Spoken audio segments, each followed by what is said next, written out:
Welcome back to WTF Live, episode 192, where the nonsense never sleeps, and neither do we. First up, the Game Awards are looming, and we will be taking bets on which overhyped trailer will make you gasp, and which will make you want to throw your controller across the room. Meanwhile, Supergirl's new poster has somehow managed to make Americans furious, probably because they said truth, justice, and, whatever.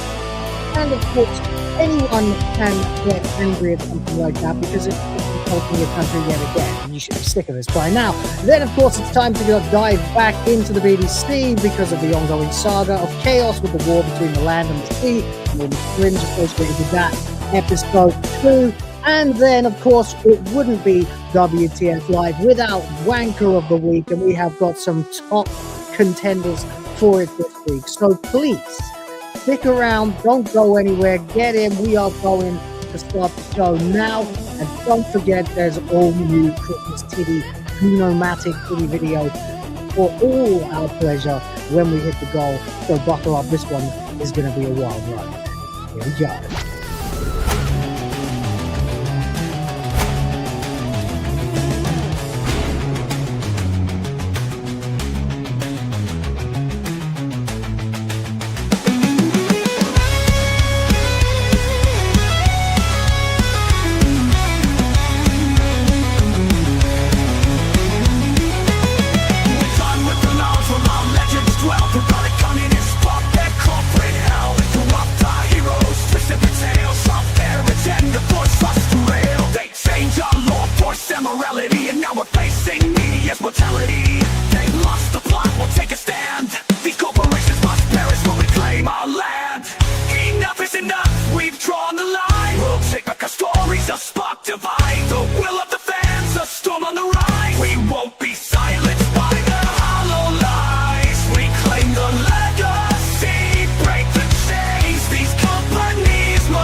How'd you like the new style intro with the headlines and the stuff? Just thought it could be a little bit better at grabbing people's attention. So I thought I'll go with that. What do you fucking think, everybody? And John, what do you think? I think it's great. I almost didn't have enough time to actually post the share link. I know, right? Yeah, well, I'm going to put the intro video as normal in the show. Of course I am. But I'm going to remove a few of the older clips because they're not that relevant anymore. And we'll just streamline the whole damn thing and get into the show a little bit earlier, a little bit faster so people can enjoy themselves and have a great old freaking time because, ladies and gentlemen, it is once again, of course, time for WTF Live. That is the show of shows with the three of us going to town on all the latest and the not so greatest, freshly squeezed out BS from pop culture and politics. You are watching Will of the Fans. My name is remarkably somehow still Will. That's right. You're watching Will of the Fans. Let's fucking go. And we got tons and tons and tons to talk about today. We literally so much to talk about. We've got Wanker of the Week. We've got the Game Awards. We've got the war between the land and the sea. We've got the felting of so many movie companies, and it's just going to get better and better and better. But I haven't gone ahead with too much today because I think we're going to get into it a lot with a few of these, especially Wanker of the Week, which I added a new person to. Just at about half an hour before the show started, it became obvious to me who I hadn't added and I should have added, so I haven't. It wasn't Hassan. So no, we've got some new shit that we're going to get into, and it's going to be great. Hopefully you guys will stick around. Now, the other thing you might have noticed is that there are no bars right now, and there's a reason for that. I was trying to rework the whole bar thing, condense it into one bar, and Streamlabs completely fucked up on their side and completely screwed up. So now I can't see anything or do anything. So please do continue. The goal is still the same. It's $100. We get to that. We're going to play the Christmas titty video. That's right, baby. It is still unplayed, undebuted. What the hell is going on?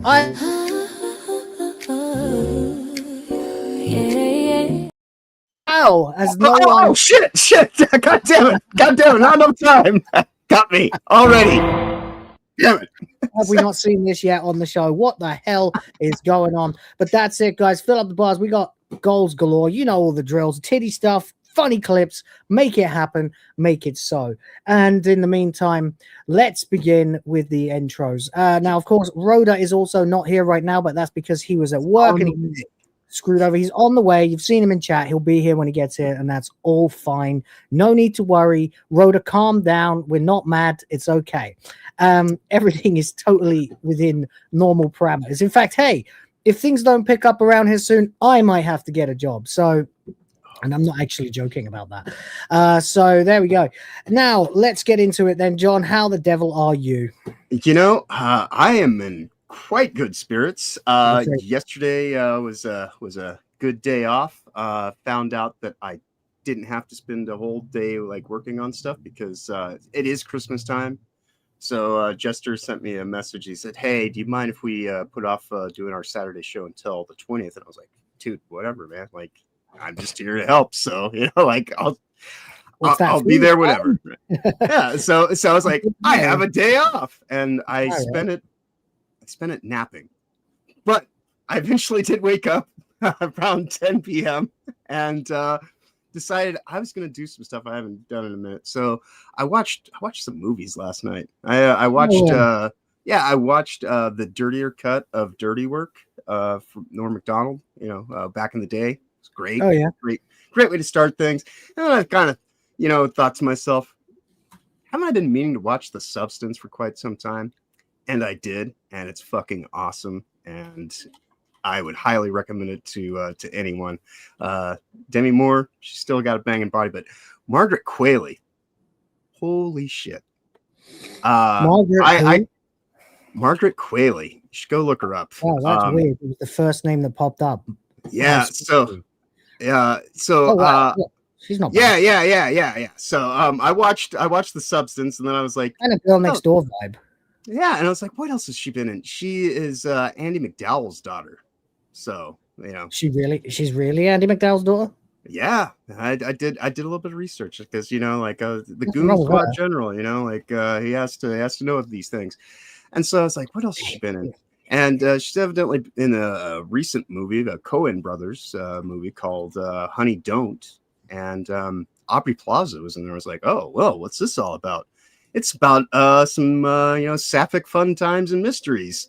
So I would also highly recommend watching that too. Great for the titty reel, but or at least inspiration. So that's basically all I've really been doing the last few hours, just watching movies and just hanging out here in the old command center. So yeah, it's great stuff. Yeah. Well, there you go, man. It's fucking cool. Yeah, it's been a weird day. I've been busting my ass working on all kinds of stuff. I did a little bit on towards Toasty's video, which I need to do. I also was working on another one for mine for like the halfway point of the bar that isn't here right now. When we get to like halfway point, I have a song for that, of course, as well. And yeah, loads of stuff like that. Of course, the usual videos and everything that I've been putting out as well. Fortunately, today I did not have to watch The War Between the Land and the Sea, so I was very happy about that. But yeah, we will be getting into some topics. So let's get into it, guys. I'm glad to see everybody here who's in the chat. We got Derek Smith, of course, always here. You were the first today, actually. Toasty's here. Hello to Toasty. St. Hugo is here. Love to see it. Cookie Kaiju is here. Rhoda's somewhere listening. Dragonback's here telling me that I fucked up the intro and the music was too loud. I realized a little too late. I'm sorry. It was the first time. I didn't have time to rehearse it. I did rehearse it, but I didn't have time to like dress rehearse it. So there we go. It is doing it live. Hello, Neon Earth. Nice to see you in the chat as well. Chat. Let's do some chatting. Let's keep this thing moving. I want to see what you guys think about these topics. We're going to get into them, but of course, before that, St. Hugo has gifted a membership. Thank you very much. That is one for the princesses and, of course, for the Griff Force. Thank you very much, buddy. Let's go, Griff Force! Doing it for the princesses!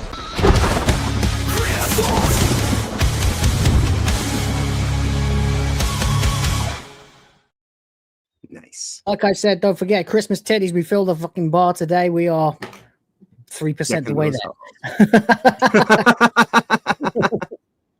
There we go. That's it. That's it. All right. So let's have our look-see. We've got some, a few topics, but it's kind of dealer's choice what we do first because or player's choice, I suppose, because normally we would do Wanker of the Week first. It's Thursday, so it's Wanker of the Week. Do you want to go ahead with that and then get into the other stuff, or do you want to do War Between the Land and the Sea first? Because God, I mean, getting War Between Land and the Sea is out of the way quickly as possible. Or do you want to wait and see when Rhoda gets here? Because I imagine he did have to watch it as well. So it would seem like it would be a punishment for him to have to watch it and not think about it. Shit, yeah. All right, we'll wait for War Between the Land and the Sea. We'll start off the way we always start off on Thursdays. There's no way around it. Let's get it. This is a segment to celebrate all the people that we wish would disintegrate. Celebrities, politicians, lawyers, bankers, all of these people are total wankers. Insufferable, intolerable, nauseating, excruciating wanker of the week.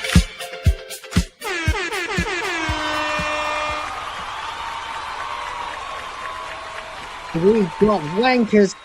We've got wankers. Definitely plenty of wankers today for your consideration. Before we get into that, though, James O to the P has given me a mysterious super chat that I can't summon onto the screen for some reason. Love you, StreamYard, you useless bastard. For $5, he says, my project. Oh, there it is. Great. Yeah, no fighting AI, safe for work limits. Still adding stuff, but yeah, it is very, very much off guardrails. LOL. Excellent. Very much look forward to seeing it in action and testing out what you can get away with, because I'm seeing some fucking crazy shit that people are doing with AI lately. It's getting a little bit hairy, or not hairy actually. There's no hair at all. Alopecia.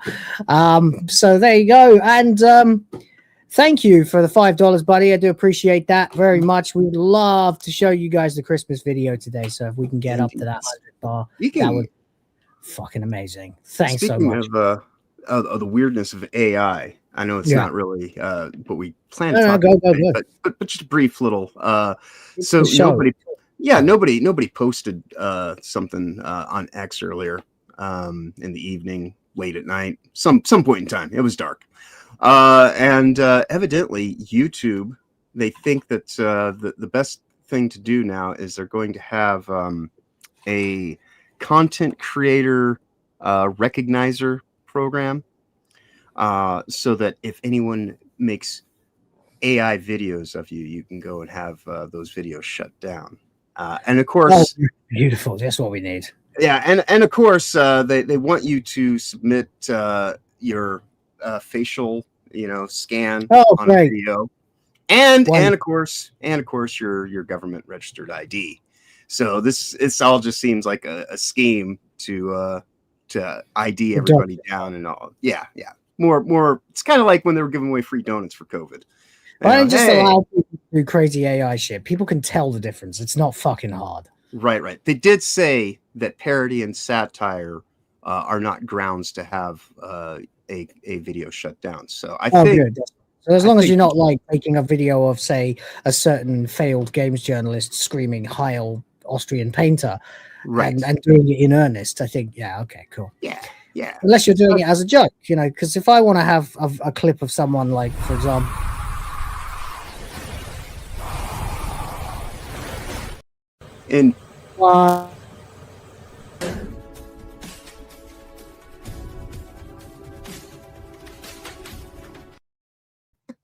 that sort of thing. That's parody. Yes, clearly. Indeed. Okay, well, that's good to know anyway. But still, I don't like the idea that YouTube suddenly needs my ID, my face, my everything like that. Right. It's really shut the fuck up, man. Like, what are you going to do about people who don't even want their faces to be on their channels? Right. Well, they did make a point that this really only works if you have a face based channel, which I suppose, yeah, duh. But they took the time to mention that. I watched the stupid little how-to video. All right, I'm officially going faceless starting January 1st. There we go. I'll be coming up with a cartoon avatar of myself to wiggle around till I can afford, which I never will be able to, a VTube avatar. So there we go. Well, you start with a PNG tuber, and knowing your art skills, you can make it yourself. I'll be a YouTuber. There you go. That'll be it. I can do That's it. right. It worked for Hypno for like 2 years. PWG. Yeah, that'll do it. I just wiggle him around a bit. So it's like, hello, I'm Will of the Fans. Yeah. All right, sweet. Anyway, we could do one for you too. I'll be hilarious. Two disembodied voices talking instead of our faces with all our facial features. Right. Yeah, I'm sure everyone will love that. All right. Anyway, thank you, James Odd, for the 5 and the other 5, which I'm pretty sure makes it a 10. So says, I'm building an entire AI ecosystem on my gaming PC. For those who are wondering, I constantly learn things. It's just what I do. He does. He basically learned to make a budget VTuber the other day. And now he's working on AI. I fucking love this guy. I'm amazed by all the stuff he does. And it's just so helpful because like a lot of this stuff can ultimately benefit us and our kinds of people if we wanted to later. So I'm just over the moon at the stuff that he does. And thank you so much, mate, for the other 5. That's 10. That's 1/10 the way. Oh, yeah. And of course, as it is technically now 10.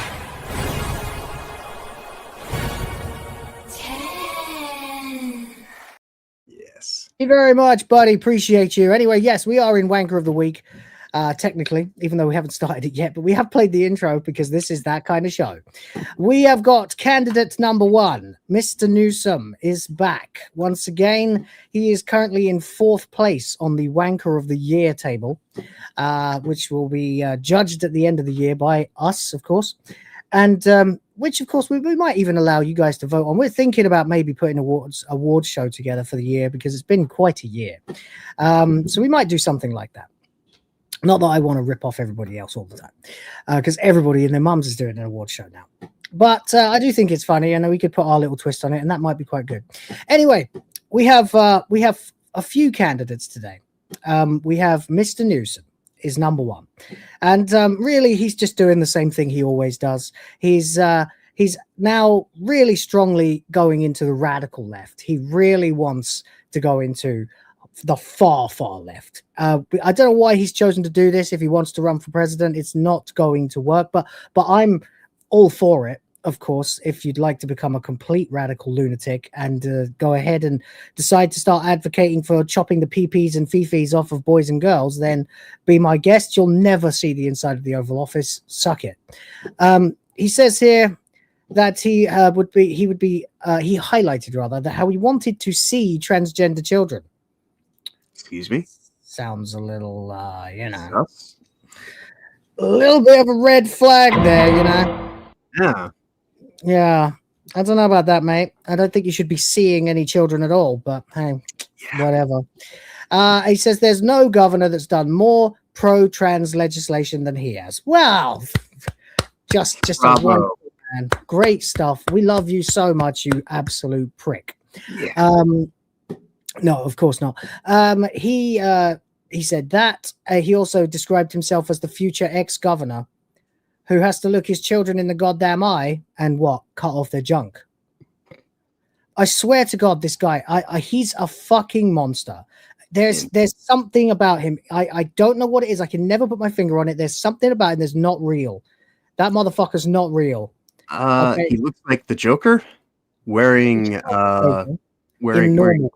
flesh makeup. Yeah. He looks like he's covered over his face like Jack Nicholson. Yeah.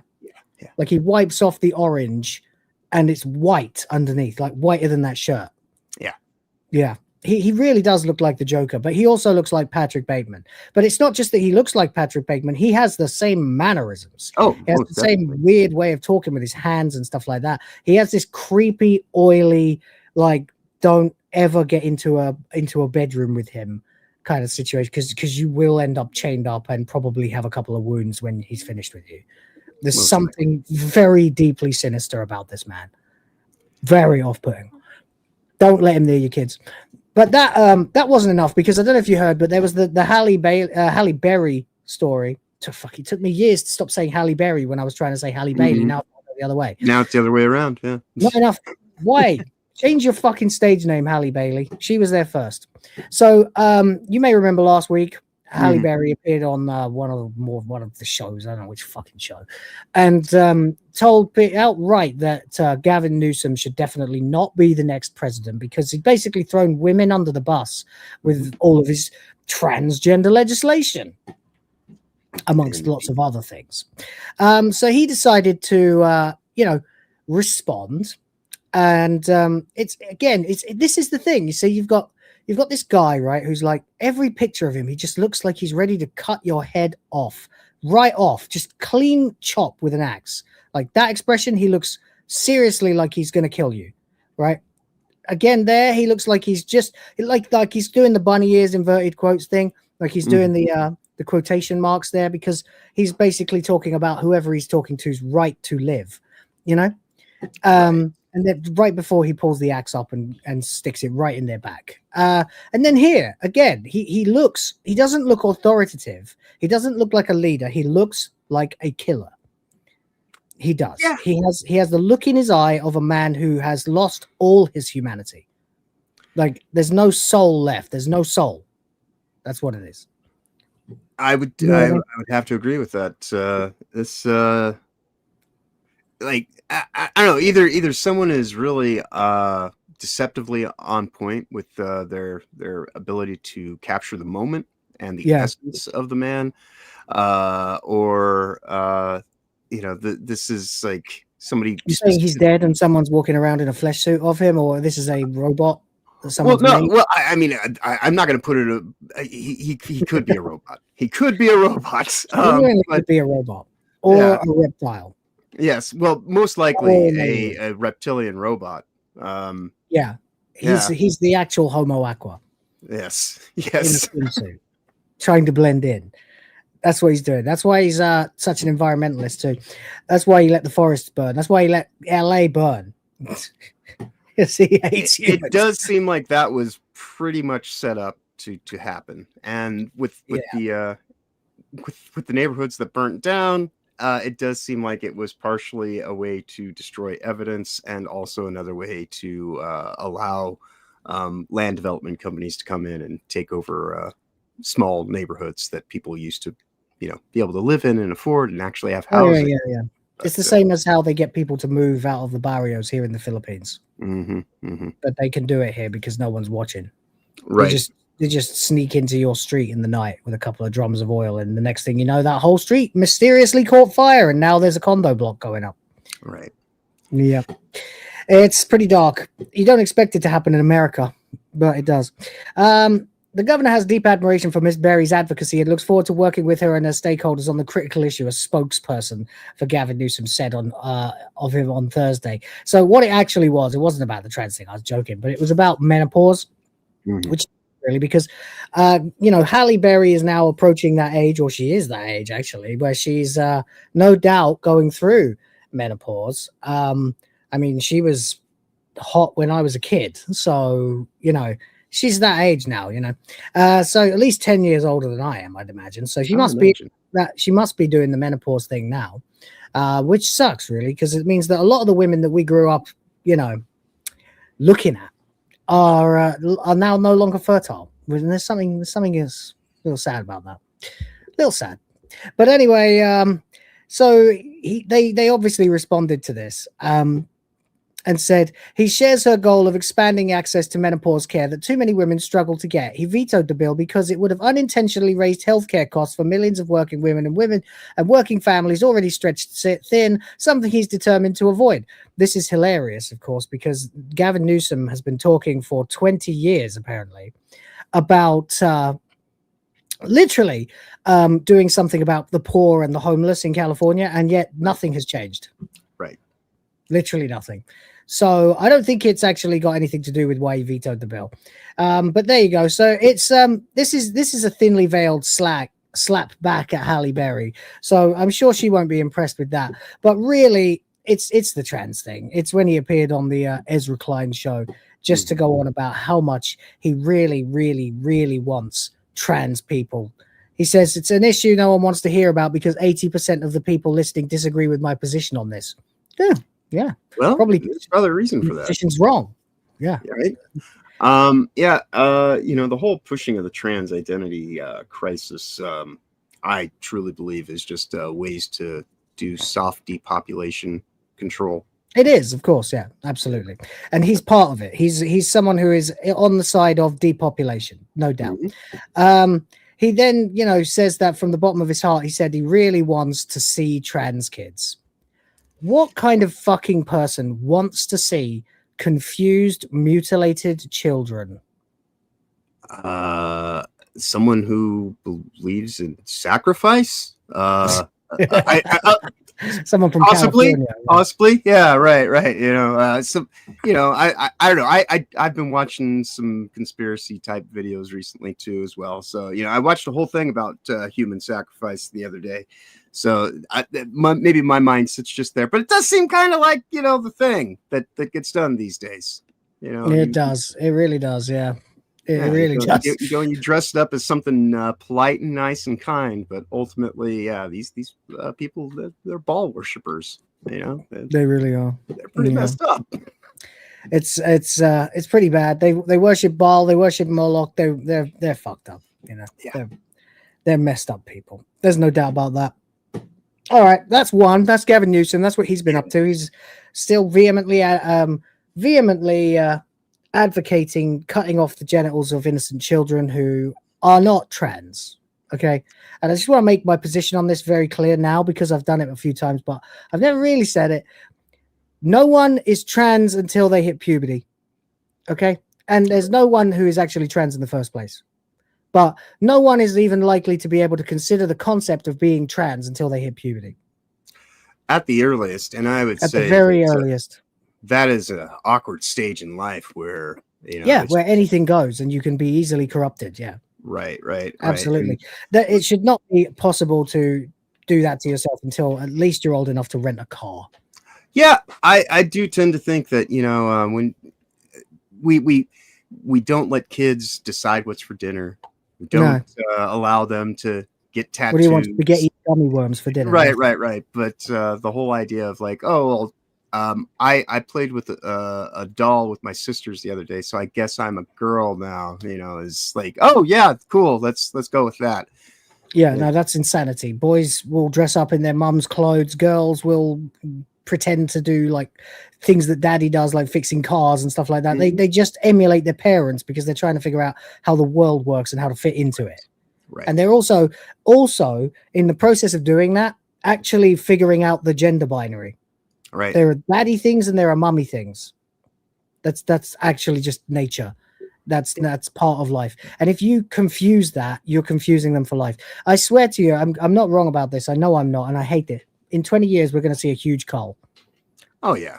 I mean, it's going to be quite the situation.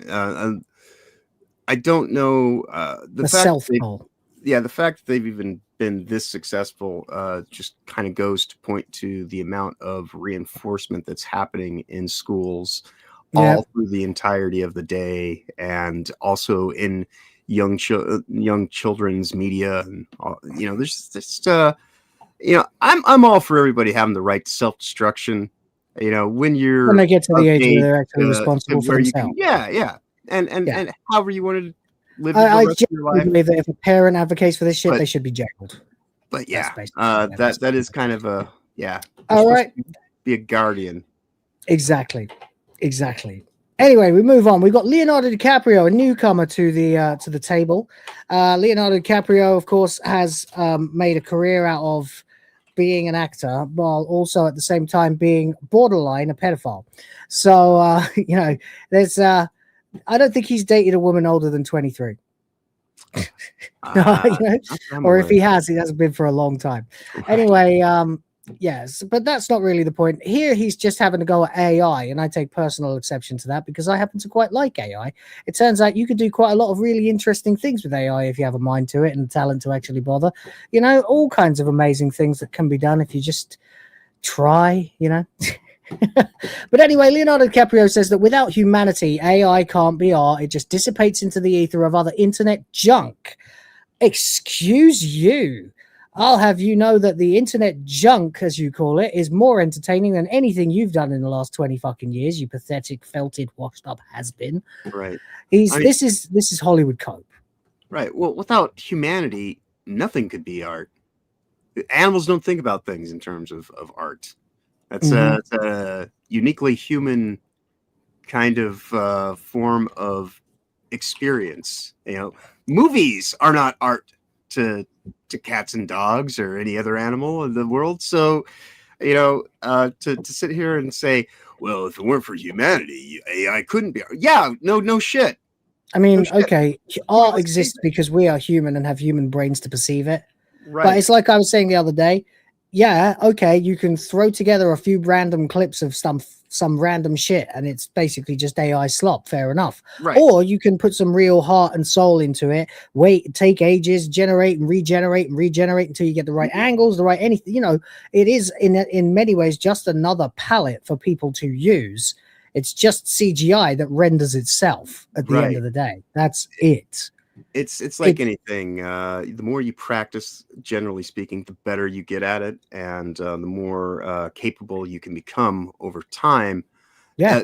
You can very easily just go and get the first iterative generation that some AI thing pops out, and just go and post it, and you did your thing, and people might be like, oh, that's curious and interesting, but everyone will know exactly what it is as soon as they see it because it'll probably have some kind of anomalies, but yeah, it's a tool like anything else. You can utilize AI as a way to speed things up, and actually, you don't have to go with the first pass. You can do more with it. It's exactly, yeah. Now that of course is the human element of it, as Sardock has correctly pointed out. Yeah. And he says artificial intelligence is not art because it has no soul. Okay, he believes that the technology can help improve some entertainment offerings. The Titanic star is very alarmed at how many people are losing their jobs to AI. Well, that's what it is. At the end of the day, what he's really, really scared of is being replaced by himself. Right. That's what it is. And it's really stupid. But he said it could be an enhancement. He said it could be an enhancement tool for a young filmmaker to do something we've never seen before. But he quickly noted that AI isn't really art and it will just end up being lost among a million other internet memes and go forgotten. That's cope, buddy. It is a tool to make art. You're right. AI is not art. Yeah. It's a tool. Like a hammer is not anything more than a tool. AI is not anything more than a tool. What you do with it is ultimately what it leads to. Exactly. Artistic endeavors, or top-down level security state surveillance insanity, and one of these things I have no problem with. The other one, well, that's kind of the thing is, right, there's a bit more to it. So he says he thinks anything is going to be authentically thought of as art has to come from human being, right? Now that might be true potentially if we're talking about full automation here, where we have an AI running an AI, then yeah, maybe he's got a point. But otherwise, he says, haven't you heard these songs that are mashups that are just absolutely brilliant? And he goes, oh my god, this is Michael Jackson doing The Weeknd, or this is funk from the A-Tribe called Quest song, Bonita Applebaum done in a sort of Al Green soul song voice, and it's brilliant. You go, cool. But then it gets 15 minutes of fame and it just dissipates into the ether of other internet junk. But that's not what we're talking about, because some people make really amazing things using AI. And from my point of view, I have done filmmaking for 20 years. And when I say filmmaking, I mean like I've only made like a couple of what you might call films, and everything else has been editing shorts and things like that. But then, you know, you think to yourself, well, actually, you know, I could go back to that now and I could just render it, and so that my 20-year-old self does the thing I originally wanted for that shot, like, and no compromising. And then people will go, oh no, you don't, excuse me. You'll go, you don't want to do that because then you're just George Lucasing your own art and blah, blah, blah, blah, blah. I'm like, well, yeah, but then both versions exist, you know? Right. And I think the artist will have a unique perspective of never being finished with their art. They're just, no one's ever done with their art. You're only satisfied to the point that you can show it. Yeah, you're like, okay, well, this is as good as I can do it now. Right. So there we go. And AI, in essence, for me, from my perspective, what it's done with Grok and Grok Imagine, at least, has, from an artistic standpoint, given me the tools that Hollywood has had for the last 25 years at my fingertips.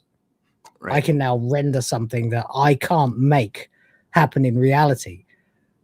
And I can do it in seconds. Well, no, actually, that's not true. Grok's been a piece of shit lately. It's taking like fucking 20 minutes to render a single clip at certain times a day. Hello, Rhoda. You join us at last. Hello, welcome. And hey, how are you doing, buddy? Yay! Yeah, I'm all good. Thank you very much. Right, so here's the thing. I was listening on my way home in the car. Yeah. And just at the point where you said I was probably listening on my way home in the car, my signal cut out. I don't know what's happening. Perfect. Typical Rhoda story. It's a typical Rhoda story right there. Well, you'll be happy to know we saved Wet Side Story for you to arrive. Oh, wow. Yeah, we didn't talk about it without you. No, we're still doing Wanker of the Week because Leonardo DiCaprio has taken a pretty hardline stance here. What the reason I've put him on Wanker of the Week is not that he doesn't have a point, but the fact that he's being disingenuous, as far as I'm concerned, because he's saying that AI isn't art because it can easily be used as art and he fucking knows it.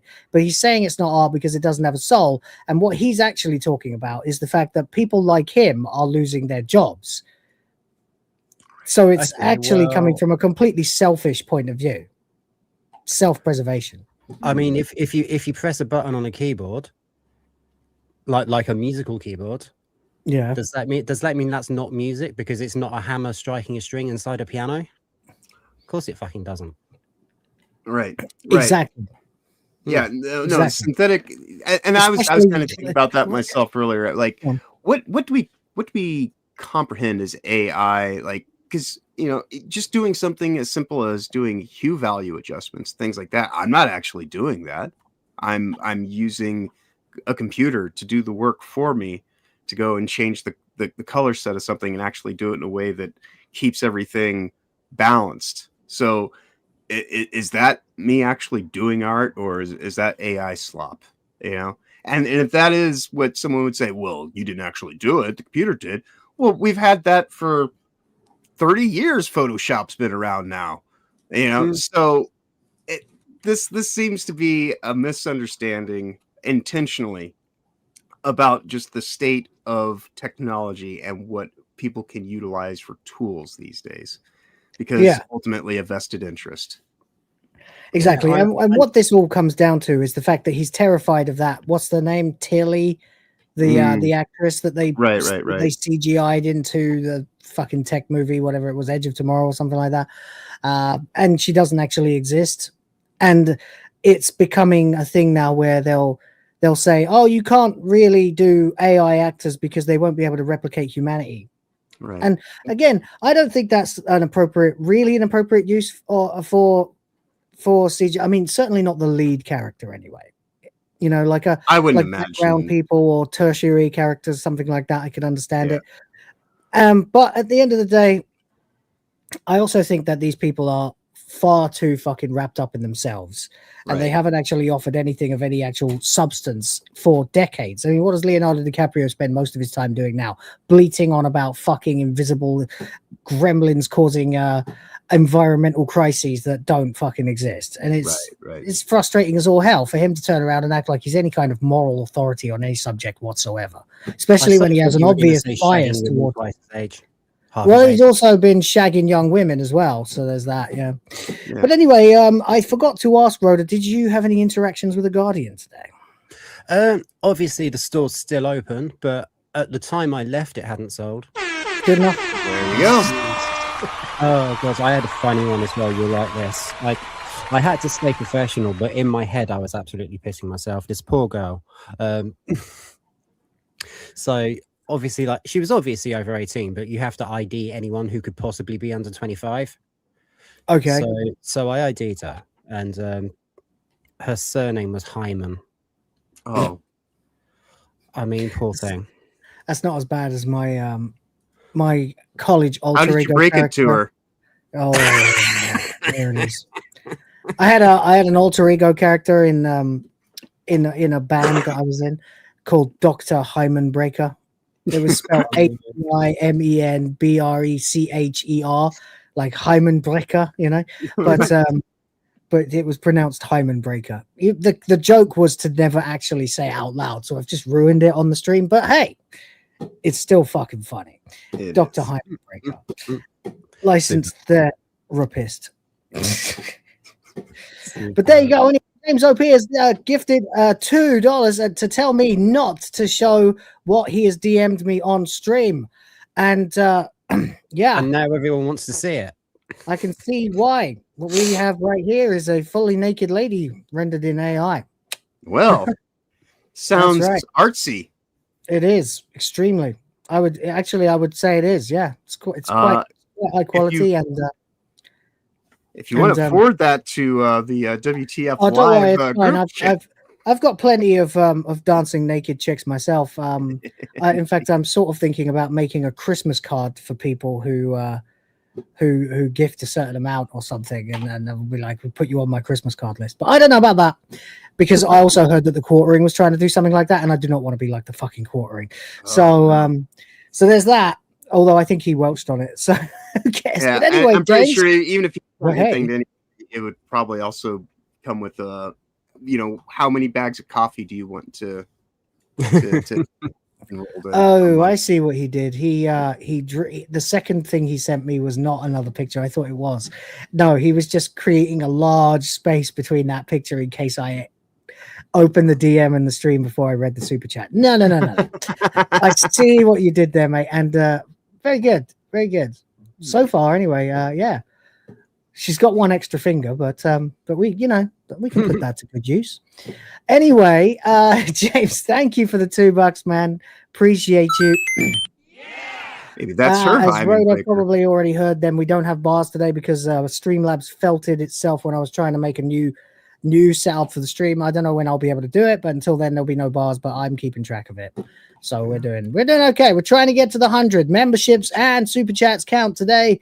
We are trying to get to $100 so I can show you guys the new Christmas titty vids. So keep that in mind. At 15%. We're at roughly 15%. Yeah, that's right. Just about. So we'll keep going. Anyway, that's enough about Leonardo DiCaprio and his obvious selfishness when he's trying to pretend that there's some moral thing that's wrong with using AI for the fucking movie industry of all things. The movie industry that doesn't even make anything good anymore. I think I summed it up the other day when we were last talking about this, when I said, look, the current state of media, be it blockbuster movies or games, is to the point to where you have to find a way to make concessions to actually make profits. And a lot of that means that the people that get paid tens of millions of dollars now to show up in movies are going to have to take a fucking pay cut. Otherwise, you're just going to be. Well, you're gonna have to get competitive. You're gonna actually have to start doing things, and you're gonna have to suffer losing your fucking bank balance if you're not good at it. It's just like everything else, unfortunately. Or start your own production company that specializes in people specifically. Go ahead, Rhoda. Sorry. I think the best way to go about it is that thing that Tom Cruise did quite a while back. He decided not to take any pay and take a percentage of the movie's profits instead. Yeah, that's right. He actually completely bankrolled himself with that. It was a genius move. And that's fair because that's competition. And, he hasn't cost the studio anything. Right. So that makes him easiest to make.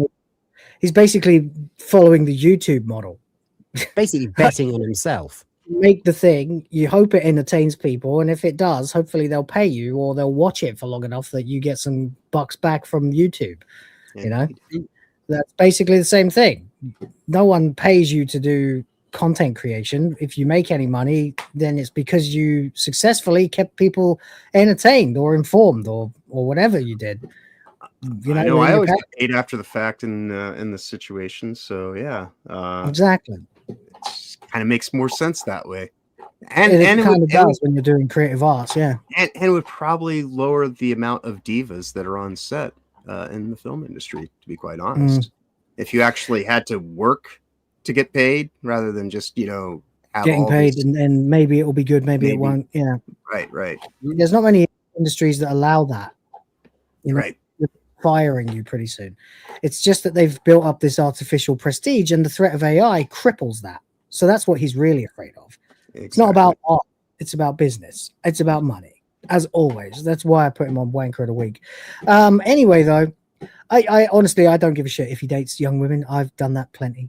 So, you know, I just think it's funny to tease him about it because, you know, he's a role model, but he's no better than the rest of us, you know. Right. Well, you know, it's like all of his preening about climate change issues. He has a private private jet to fly around to the fucking seminars. And he uses helicopters to go to remote locations to, you know, go on and on about how important and sacred this land is. It's like, okay, whatever. But anyway. Yeah.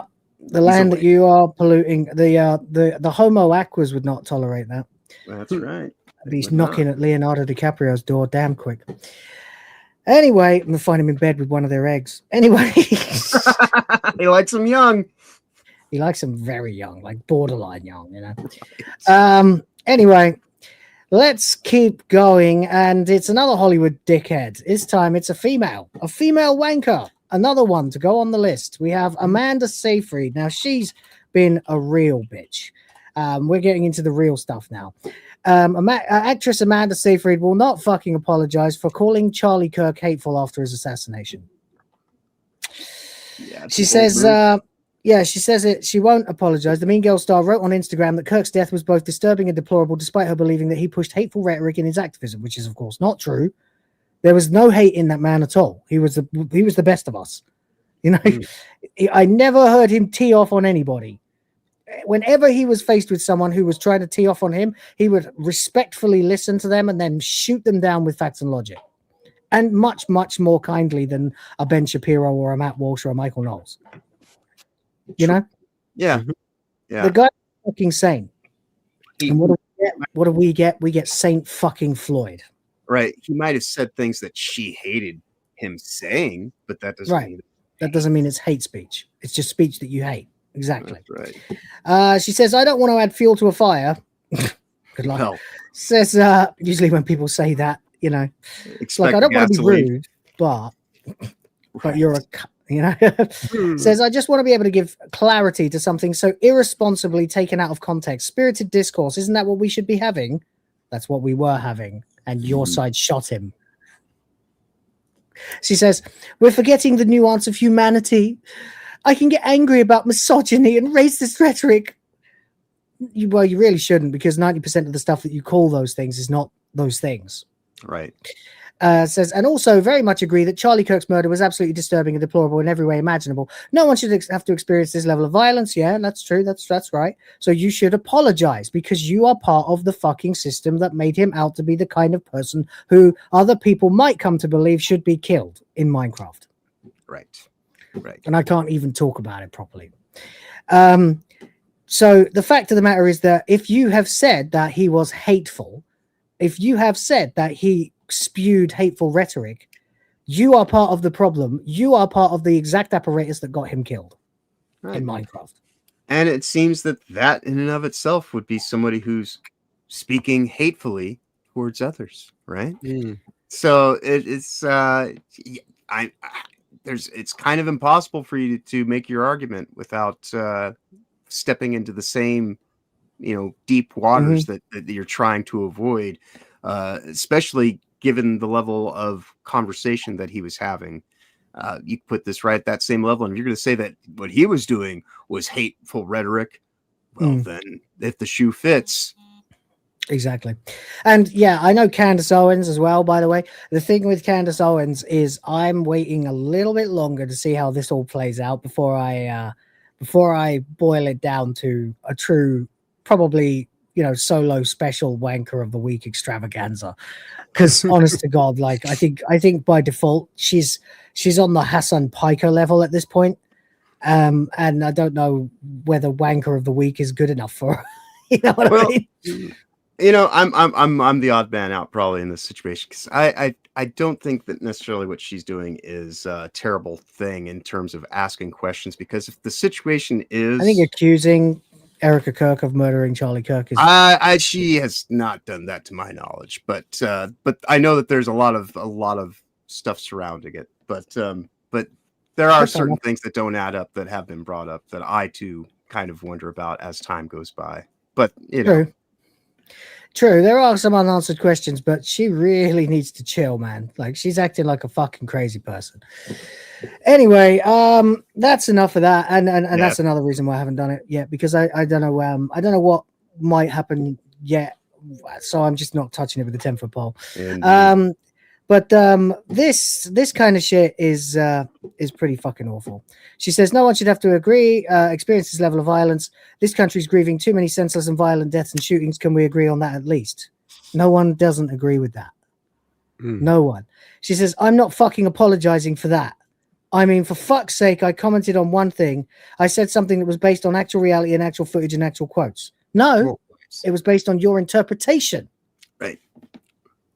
Yes. Said what I said was pretty damn factual. No, it wasn't. Because what you said is that he spread hateful rhetoric, which he didn't. He pissed off people who hate what he said, because what he said is an inevitable truth that they can't handle. Right. He didn't actually do anything worse than that.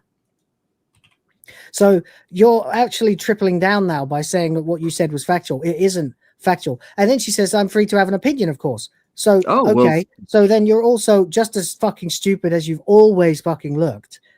And she says she's free to have an opinion, but factual, but opinion based. Okay, which one is it? Right, but this therein lies like the whole rub that I was getting at of like she's allowed to have an opinion. Yeah, Charlie Kirk is not, and if he does, it's hateful rhetoric. It's hateful, right? Because I'd say that what she's saying is pretty damn hateful at this point.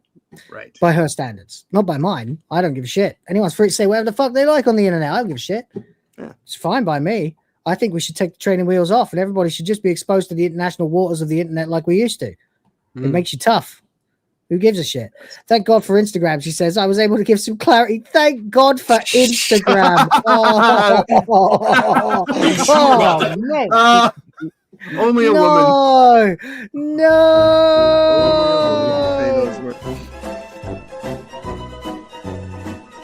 Moron. Jesus.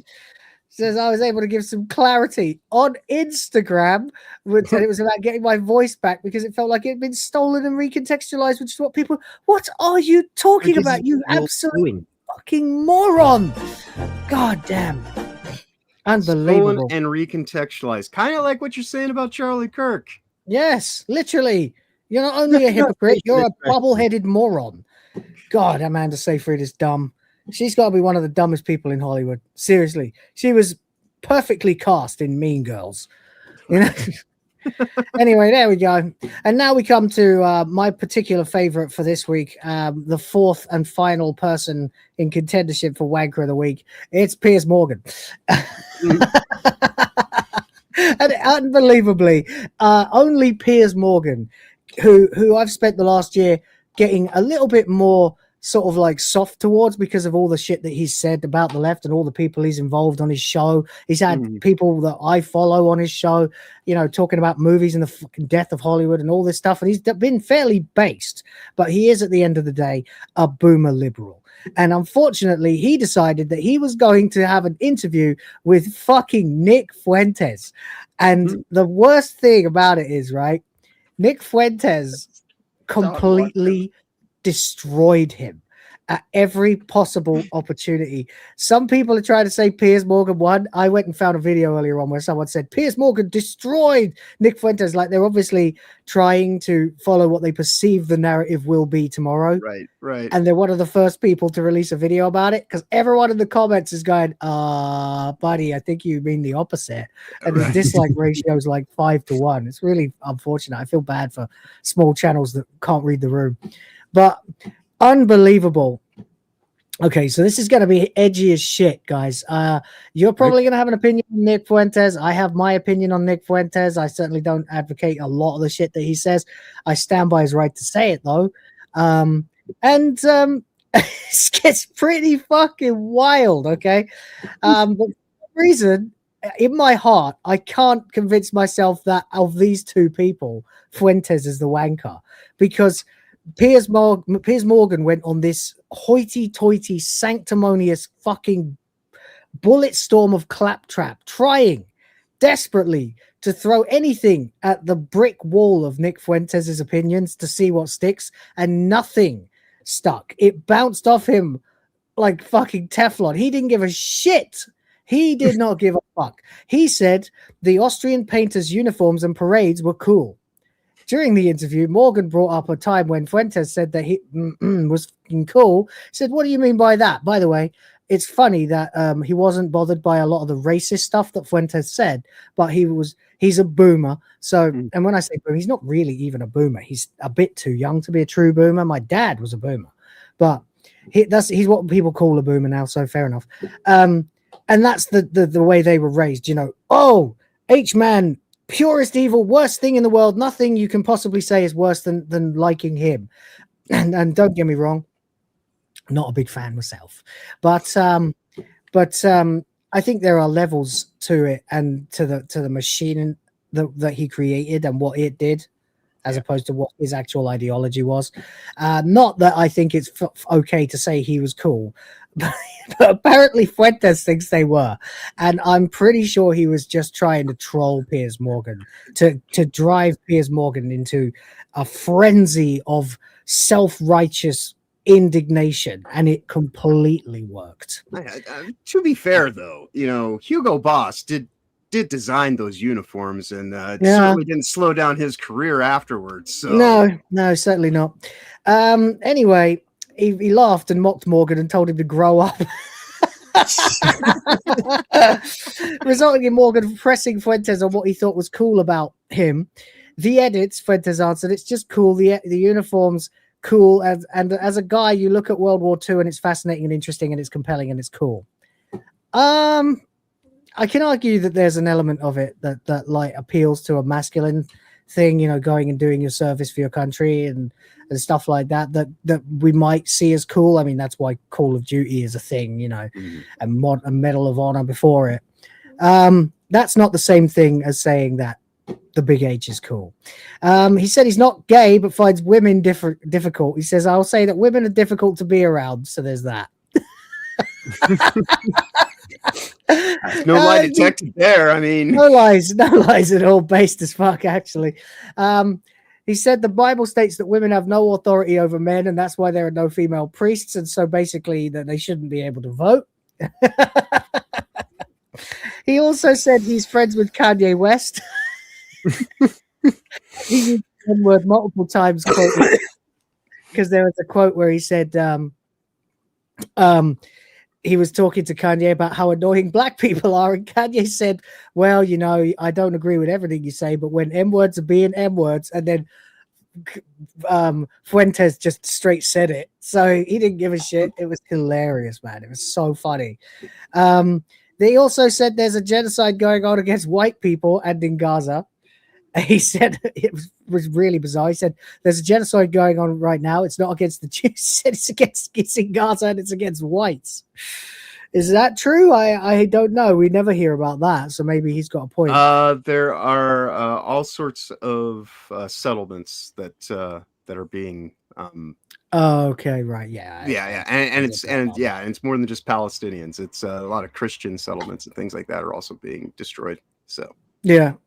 So anyway, it got really crazy, and absolutely, Piers Morgan was made to look like a complete cuddle cow. The big problem is that he then, of course, celebrates it. So as much as Piers Morgan pretends to be the moral arbiter, he still put Nick Fuentes on his show. He still teed off and set Nick Fuentes up to say the things that Nick Fuentes said.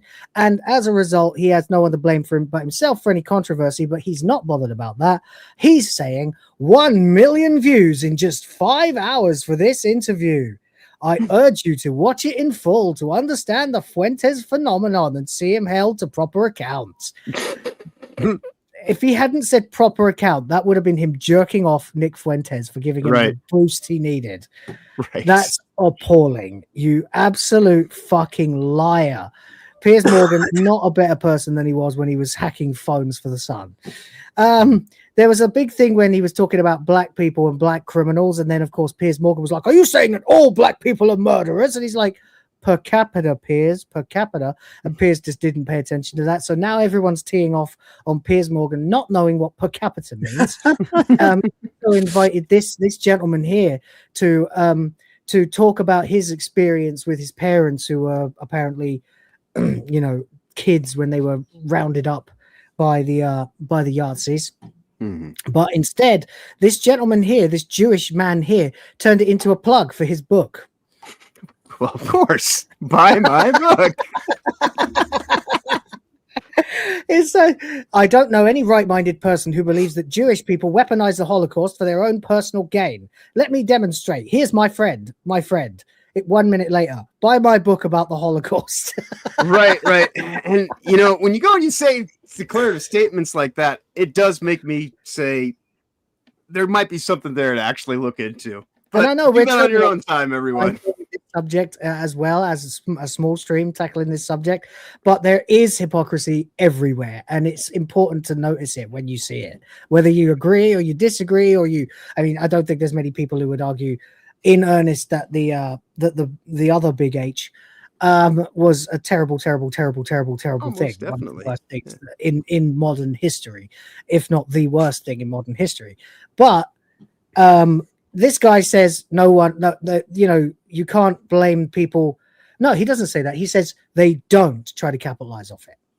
Right. And then the guy is here literally trying to capitalize off it. So there's that. Then you get this.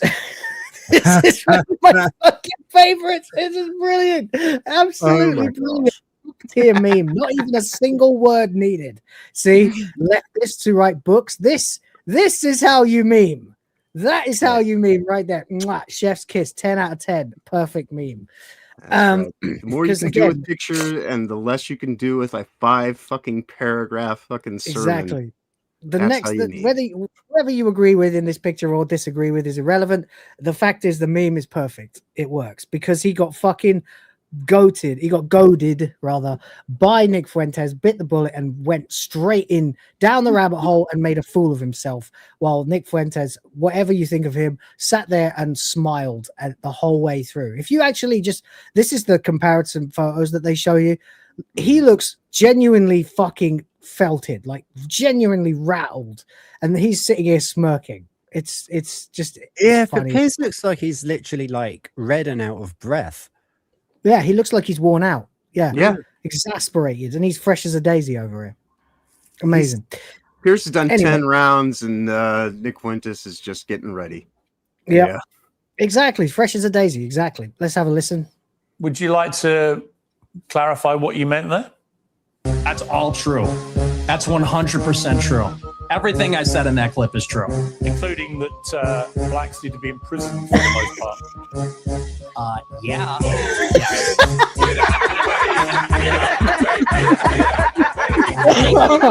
That's outrageous. That's outrageous. That's outrageous, mate. That's outrageous. Anyway, there we go. You sure held him to proper account. Piers playing Nick's greatest hits and Nick sitting back like Kobe watching his own highlights. This interview had the complete opposite effect Piers Morgan was hoping for.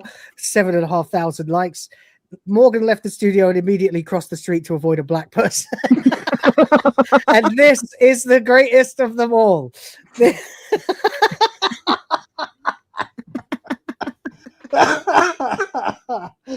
Oh, mate. Oh, mate, there you go. Man. Yeah. So yeah, again, I don't support much of what Nick Fuentes says at all. I'm much more, probably more in line with Morgan actually, but I certainly do not lament this happening, because this is just the most hilarious thing.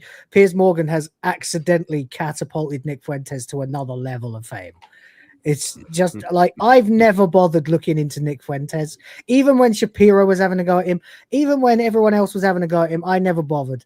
And then this happened, and now I'm looking at Nick Fuentes and going, oh, okay. So he isn't just a complete idiot. He is actually capable of delivering some top tier comedy. So there we go. But there you go. And if that's how I feel as someone who will keep that at arm's length for as long as I can, how many people are now groypers as a result of this? Right. You know, Yeah. it is terrifying. I don't know what he thought was going to happen. Guys, what did Piers think was going to happen when he confronted Nick Fuentes? Well, he thought he was going to talk him down and win the argument, like, because he normally just sits there and barks over people until they shut up. That is what he does, yeah. And then on his show, he lets people bark over each other until he barks over them, yeah.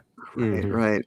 Yeah, I guess he thought that somehow this is kind of like when I gave a former Kotaku journalist a dressing down about acting like she was going to be king shit of YouTube, and she couldn't even figure out her audio kind of situation. That it is. Yeah. Yeah. These people think that they can just dominate you, and then you're just like, it's people who think that they're cleverer than everyone else because they've got a bigger platform or something like that. Right. And then you just sort of turn around and you go, well, actually XYZ, and they just look like complete asses. It happens all the time. I mean, it happens to people I like as well. It pretty much happens on a daily basis on the quartering show or weekly basis, whenever it is. Like, you'll say something completely crass and stupid, and then both Melanie Mack and the other one, whatever her name, Hannah Claire, will just have these react faces that make it so obvious that he just looks like a pervert. And it's why I've gone off the quartering. I can't stand him now. Yeah, I don't even think Melanie Mack's on the show anymore. Oh, she did the off for a while, yeah. They come and go as they please. He can't do anything about it. The only reason he does it is because he wants to have some women on his show. Oh, clearly. It's sad, you know. Maybe I should do it. We'll get more views. This is another good one. You've got this fucking panther, like, this big jungle cat, whatever it is, I don't know what species. And then the ape is just sitting there with a smile on its face, enjoying the show. This is blah blah blah blah blah blah blah blah blah blah blah blah blah blah blah blah blah, and he's just like yeah, whatever, smiling. Anyway, there we go. I don't know any right-minded person who believes that Jewish people weaponized the Holocaust. 1 minute later, me mum's a lampshade by me book. No!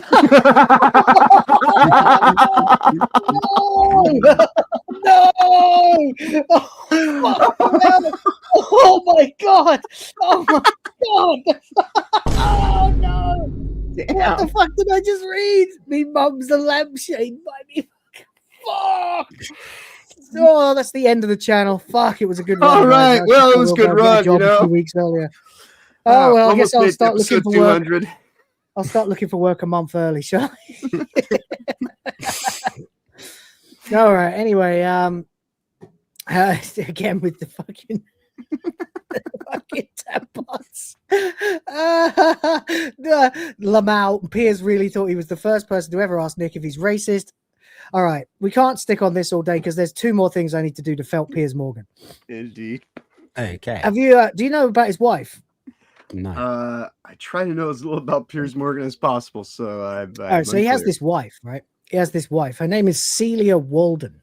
Now the story is Piers Morgan aggressively pursued her. Okay, and she wasn't interested at all. She literally told him. He said, "You tick all the boxes I'm looking for." She said, "You tick none of mine."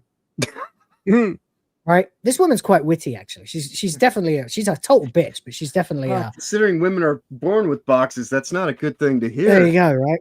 Anyway, Piers Morgan going on there. So anyway, the reason I brought this up is because he told Nick Fuentes in another tweet response to him that Nick needs to get laid, because it turns out Nick Fuentes, according to himself, is a virgin. Although we do know that Destiny sucked his dick, so you know. Well, that was a power thing. Of course it was. But you know, whatever. He's never had sex apparently with anyone. So okay, fair enough. He's very, very Catholic. He wants to save himself for marriage. That's, I suppose, up to him. And of course, Piers Morgan tried to big dog him by making out like he's, you know, some sexual Lothario compared to Nick Fuentes. Right. But the actual reality is he is a fucking cuck. His wife is the town bicycle. It's literally he is a cuck. He's an actual cuck. It's Right. no joke, right? Oh wow. She took a break from marriage, 6 weeks sabbatical, right? And he didn't have a say in that. That's the very tip of the iceberg. Oh right? well, geez. What? If you're sticking around, yeah, after a statement like that, yeah. I mean, that's just the tip. Pardon the pun. He doesn't even get the tip. Then we have this, where we see, hold on, this account. Her Instagram is fucking wild. LMAO. Read the descriptions. I had no clue bro was this cucked. LMAO. Crazy to start bringing up people's families when this is your wife. Didn't take your last name.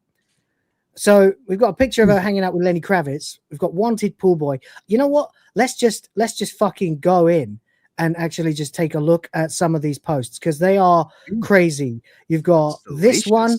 She says, whoever said don't meet your heroes clearly never met the universe boss. Yeah, there's that. That's a fairly tame one. They get better. They get better and better and better and better, actually. The further down you go.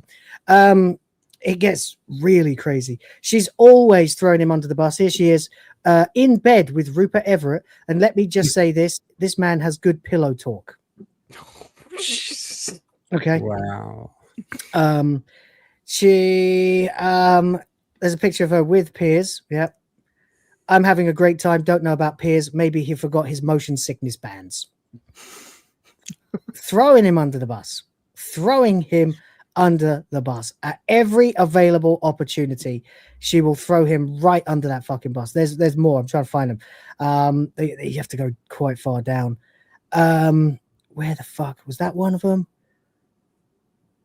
Husband stolen my little Etsy bag. To be fair, I see why. So implying he's gay. Then there's this. I wake up and there is Piers staring at me morning after morning. Someone please give him a job. then she tweets. Then she tags out and adds spare room for me tonight. Oh Jesus. Right. Yeah. Fucking cringe. Oh, there he is doing the housework. I want it done, but all done by the time I get back from work. Also, you missed a bit. She hates him, right? She fucking hates him. Clearly, she fucking hates him. Here she is with Lenny Kravitz. Reading Lenny's brilliant memoir and thinking back to a sunny Saturday in Paris, he'd taken a 3-year vow of abstinence at the time. Shame. Okay. Well, this woman is having like, loads of affairs, right? Tons and tons and tons of affairs. What else we got? Oh, here we go. There's her with him. They told me I'd wake up married to an old man one day. I just thought we had more time. Happy 2020. And there's her and this other hanging out with this guy. I can't think who he is. Says him too. Catherine and I get handsy at our Christmas party. She's always got her hands on men in these photos. Always. All the time. Non-stop. Constantly. Then we've got this one. When the husband's away, Mr. Suds comes to play. 334 weeks ago. 1 minute ago, someone posted a GIF of Nick Fuentes laughing uncontrollably.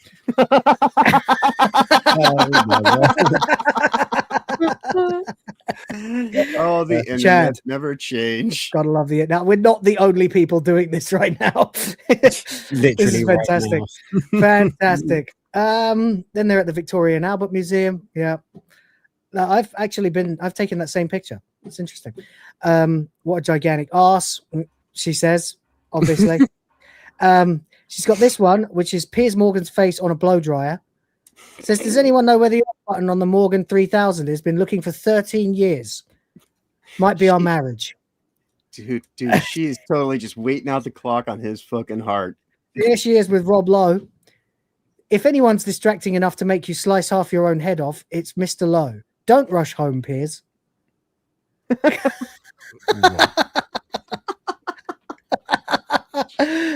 just gets worse and worse and worse and worse and worse. Oh God. Then there's this one with this guy, this big black bull. Says Oswald Booting, I can't pronounce his name. Says, "Oh Oswald, behave." It's just permanently tweeting these pictures of here she is with the guy who played Mr. Fantastic in the OG Fantastic Four or the 2000s Fantastic Four. Says, "Just been given on loan by his wife. I may be sometime. Hashtag come to mama." Jesus. All of this while married to Piers Morgan. All of it. It's fucking outrageous. It just goes on and on and on and on and on. Anyway, there you go. That's Piers Morgan's wife. That's the sort of stuff that she gets up to. And then we have this finally, how Celia Walden admitted to being on Ashley Madison. Now, I didn't know what Ashley Madison was. Oh, well. And it turns out it's Tinder for married women. It is specifically, yes. It's Tinder. It's a dating app, a dating service for married women. Yeah. It specializes specifically in adultery. So there you go. There you go. Those are, and that is the longest wanker of the week. It's getting longer and longer every week, but there we go. I was trying to buy time for you, so we got into it first. So there we go. We've got a nice collection of wankers this week. I'm going to put them all out for the poll chat, and you guys can tell me who you think is number 1, number 2, number 3, number 4. Yeah, Try. I just gotta say, we don't want any ties. Yeah, the poll is out. Who gets the 1, the 2, the 3, and the 4 points? Let us know as we end the segment as gracefully as we can. But before that, anyone final thoughts on Piers Morgan? Well, I mean, it's appropriate that we call this segment Wanker of the Week because with the way that his wife seems to treat him, that's all he's got. That's all he's got. That's exactly, yes. Yeah, he's his own right-hand man. He certainly is. We've got 6 votes. We've got 8 votes. So far, Piers Morgan is dominating 75%. Any last thoughts, gentlemen, before I play the outro? I do not see how anyone with any sense of self could possibly put up with that shit. He's an absolute wet blanket. He's a cut. Yeah, he is. He's a cut. And then he goes and acts like he's the arbiter of morality and an expert on getting women. Right. He certainly, maybe he can get them, but he certainly can't keep them. Except not even in name only. I mean, I'll marry you, but I'm not taking your last name. I mean, she didn't even want to marry him. Right. He had to love bomb her with gifts until she finally acquiesced. At which point she was probably made a deal with him where they could have an open marriage. Clearly. Yeah. And meanwhile, Piers Morgan walks down the street and people shout "Oi, wanker" at him.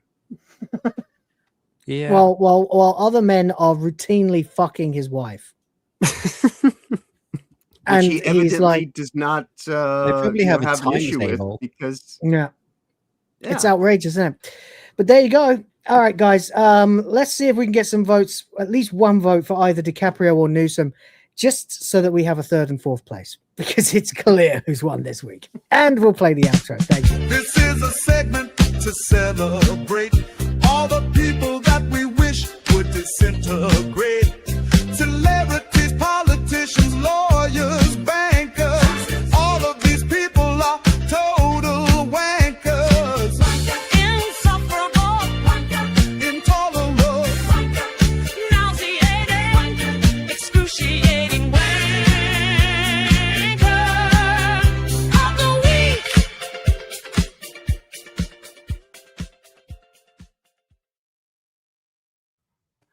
We've had a bit of a shake-up in the tables. Hassan Piker, of course, is still very much in the lead. And I do have a bit on him, but it wasn't really enough of him being a wanker as much as it was him lamenting how felted he is. So I couldn't really use it this week. Gavin Newsom is now 2nd place with 6 points ahead of Richard RTU Masucci on 5, Destiny on 5, Jimmy Kimmel and iDubbbz on joint 4th, Piers Morgan joining them on joint fourth place. On 4 Which points. So it's quite a hell of a debut, I gotta admit. You know, like, straight to fifth place. Yeah, he's surpassed Angela Rayner, Simu Liu, Amanda Seyfried, Casey Tron, Emma Watson, Dan Clancy, Sabrina Carpenter, and Leonardo DiCaprio. But there you go. Right now, it's still very much Hassan Piker, Gavin Newsom in the running, and followed up immediately by Destiny and RTU, and then after them, Jimmy Kimmel, iDubbbz, and Piers Morgan. There you go, guys. Our wankers at the moment. Well, thank you very much, ladies and gentlemen. We appreciate it. And there we go. And let's get to super chats. We got a few that came in. Appreciate it.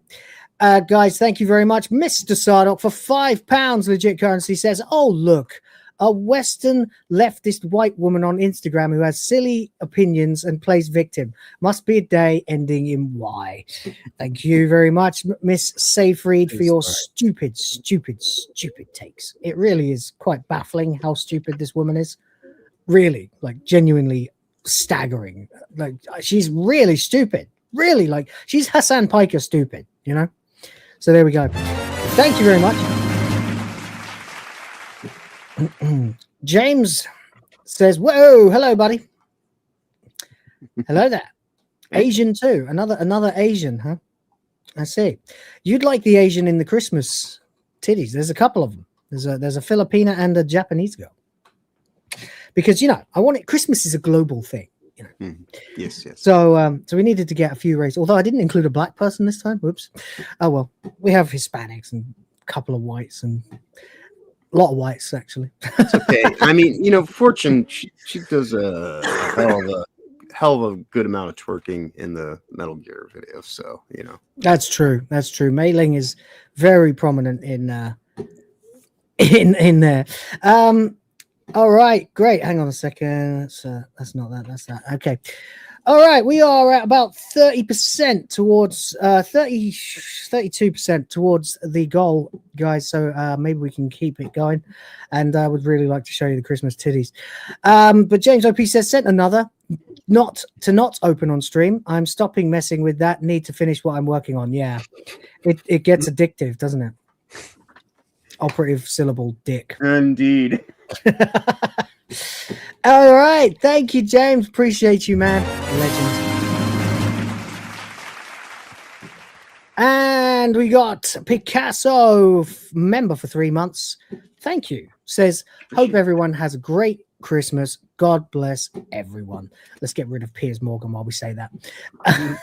Indeed. Yeah. 2 weeks out. Yeah, 2 weeks out. It's almost Christmas time now, guys. We're going to be... come on.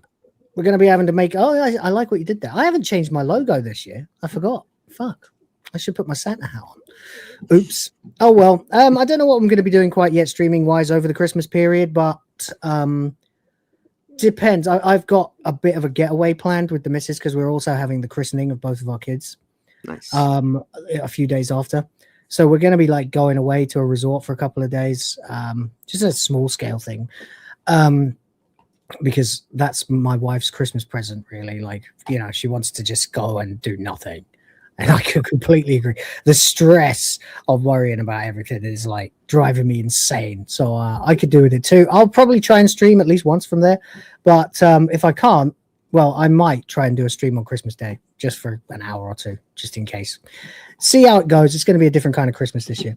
But thank you very much, Picasso, and for 3 months membership of the Grift Force. That's right. Ladies and gentlemen, join the Grift Force. Gift those memberships. Let's get...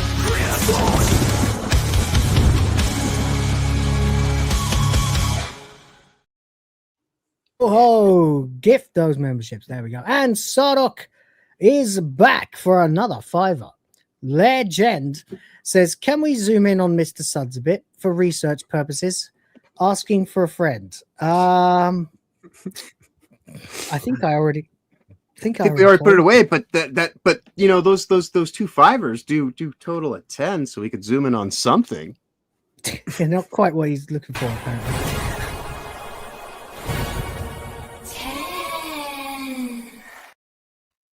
Oh, that's something. Not sure if it's what the doctor ordered, but it's easy to find, Mr. Suds. All you got to do is go to Walden on Instagram and scroll down quite a long way. But thank you for the 5. And hang on, let me see if I can fucking find at some point Mr. Suds for Saga, because you know, 'tis the season and all that. Hold on, I feel bad not doing it. He just gave me a 5. He just gave me a 10. So you know, you did. Yeah, well, while you're looking, I just wanted to say I want to do like a cartoon now, like 2 celebrities talking in the green room, and one says, "I'm on Piers Morgan tonight. What about you?" And the other says, "I'm on his wife." yeah. That'll do it. I can't actually zoom in. You can't zoom in, but I'll put it back on the screen for you, mate. Hold on. Here we go. Mr. Suds for Sardok. It's tough. There you go, buddy. There you go.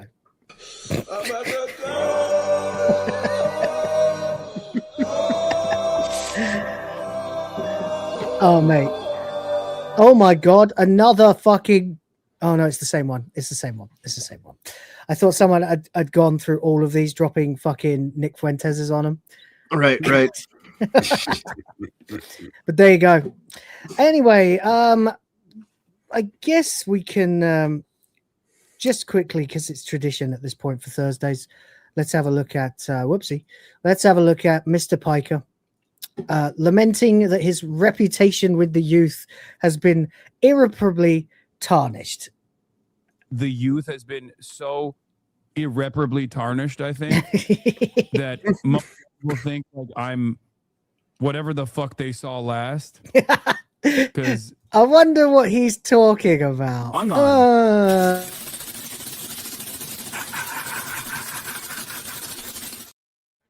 Shocking. Possibly be. Maybe Shockingly- don't air fry your dog. Yeah, that would be probably the best thing. you know, not very. You gotta love how Yeah, that I- place is mostly empty these days. I have my moments, but you know, people on it's difficult. He's so stupid. Yeah, just go to move to China already and be done with it. He's so like We won't miss you. incapable of thinking. You know, And people on TikTok already, like people on TikTok, even fucking, even leftists on TikTok. even the left don't like him anymore. The media do, but the real left will don't.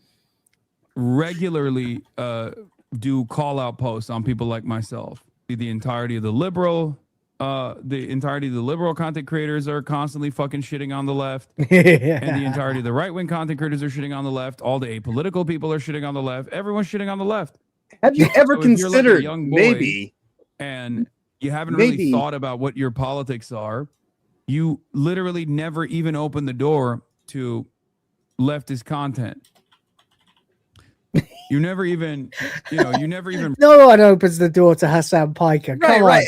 on. And that's what I'm saying. Is, have you ever considered maybe, just maybe, if all these different people from all these different thought paradigms and ideological kind of mind prisons have all come about to the same conclusion that you're a fucking twat? Piece of shit. Yeah. Right. Like, broach that shit because loser. either you are immediately How can you be that rich and still be a loser? branded as an annoying woke scold, Well, I guess he asked Piers Morgan. which nobody likes, even though I'm not that, but it doesn't matter because You are every single You are. thing.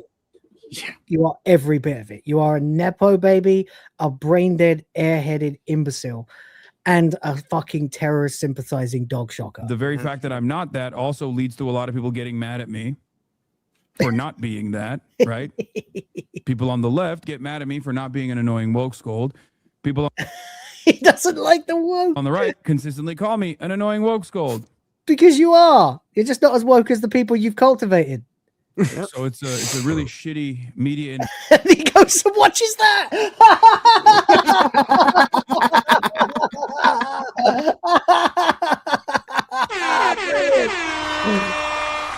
Love for Hassan. Oh, mate, I'll never get tired of laughing at Hassan Piker.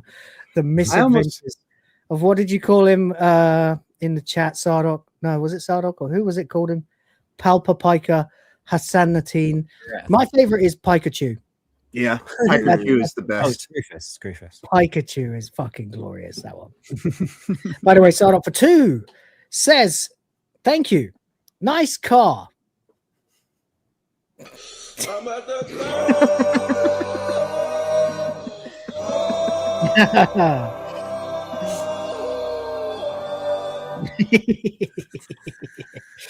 Oh, mate, I don't know. It's a good one. But there you go. We've got things to talk about. Let's move on. What should we talk about? Did I miss any? No, I don't think I did. No, we got more. That's cool. And James, I sent you something back. Yeah, but we are a third of the way to the destination. We are indeed. Yes, that's right. That's correct. Indeed, we are. So there we go.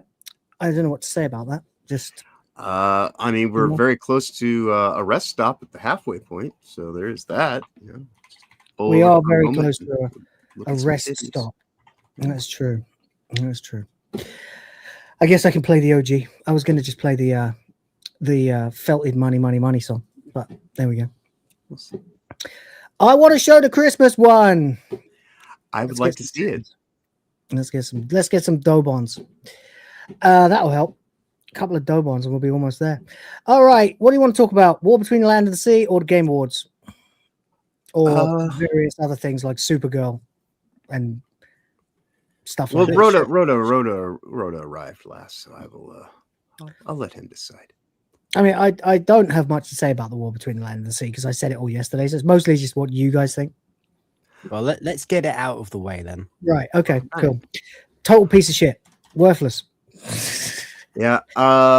Second episode, much worse than the first. The second episode is a thinly veiled trans messaging delivery system.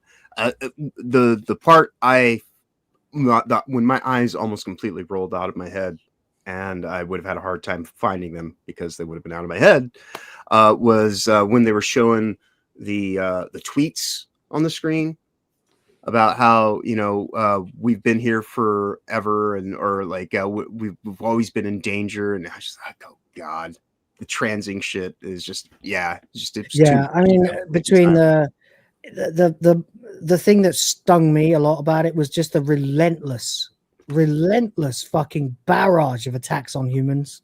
Right. And that is a subsection, or rather transing and advocating transing is a subsection of attacking humans. Most definitely, because it's all about transhumanism in the long, in the long term. That's all this identity crisis is even for. Ultimately, is for life extension technology to be played out and act like they're doing something benevolent and kind when all they're doing is exploiting the exploitable that are naive and they've got to cut off diluted.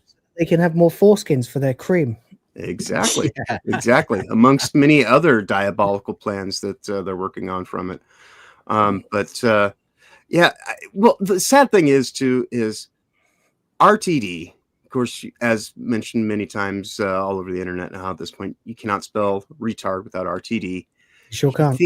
He thinks he's so clever that he's going and saying something that like nobody's going to pick up on. It's like, dude, this is heavier than a fucking sledgehammer, the way that you're just trying to pound this fucking transing bullshit into like everything.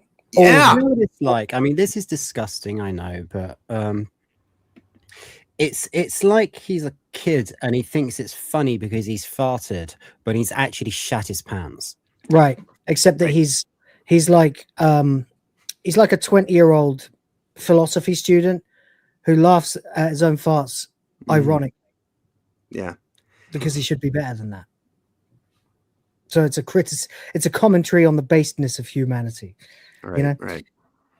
It's like that. He really is absolute amateur hour. I mean, this was Pete McTeague who wrote this one, technically. So, and he's capable of better, as we saw on Hyperdrive Time yesterday, but not for Doctor Who, and certainly not under Chris Chibnall or RTD. And it's still RTD's show. It's still his story. He still dictates where it goes and whatnot. So all the transing crap, that's definitely pure RTD. Mm-hmm. There's so many things about it that don't make sense as well, besides just the transing shit.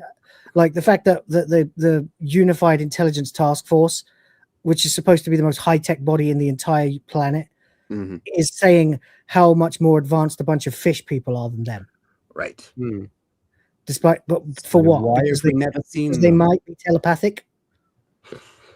You can't fucking answer that. We have cell phone networks. We're telepathic. We have CCTV. We're telepathic. We have AI. What have they got? We're on the internet right now. We're talking Probably about got more fucking rockets on the planet. you We know. have Doctor. Where's he? That pissed me off too. It's like, okay, so now you have garbage raining from the skies, and Tennant's still sitting in his fucking PJs with his feet up on on Donna Noble's fucking coffee table. Yeah. Talking about he's probably just again thinking about how I don't like the look of that garbage coming from the sky. I'm sure Shooty's got it. Meanwhile, in Deep Space, Shooty is morphing into the woman you love. Loved before Tennant became gay as well. So stunning and so brave, gay. Jason. You're so stunning and so brave. What RTD has effectively done here is he tried to create something better than Doctor Who, right? That can be more open to general audiences than Doctor Who. And what he's ultimately created is Batwoman. Yeah.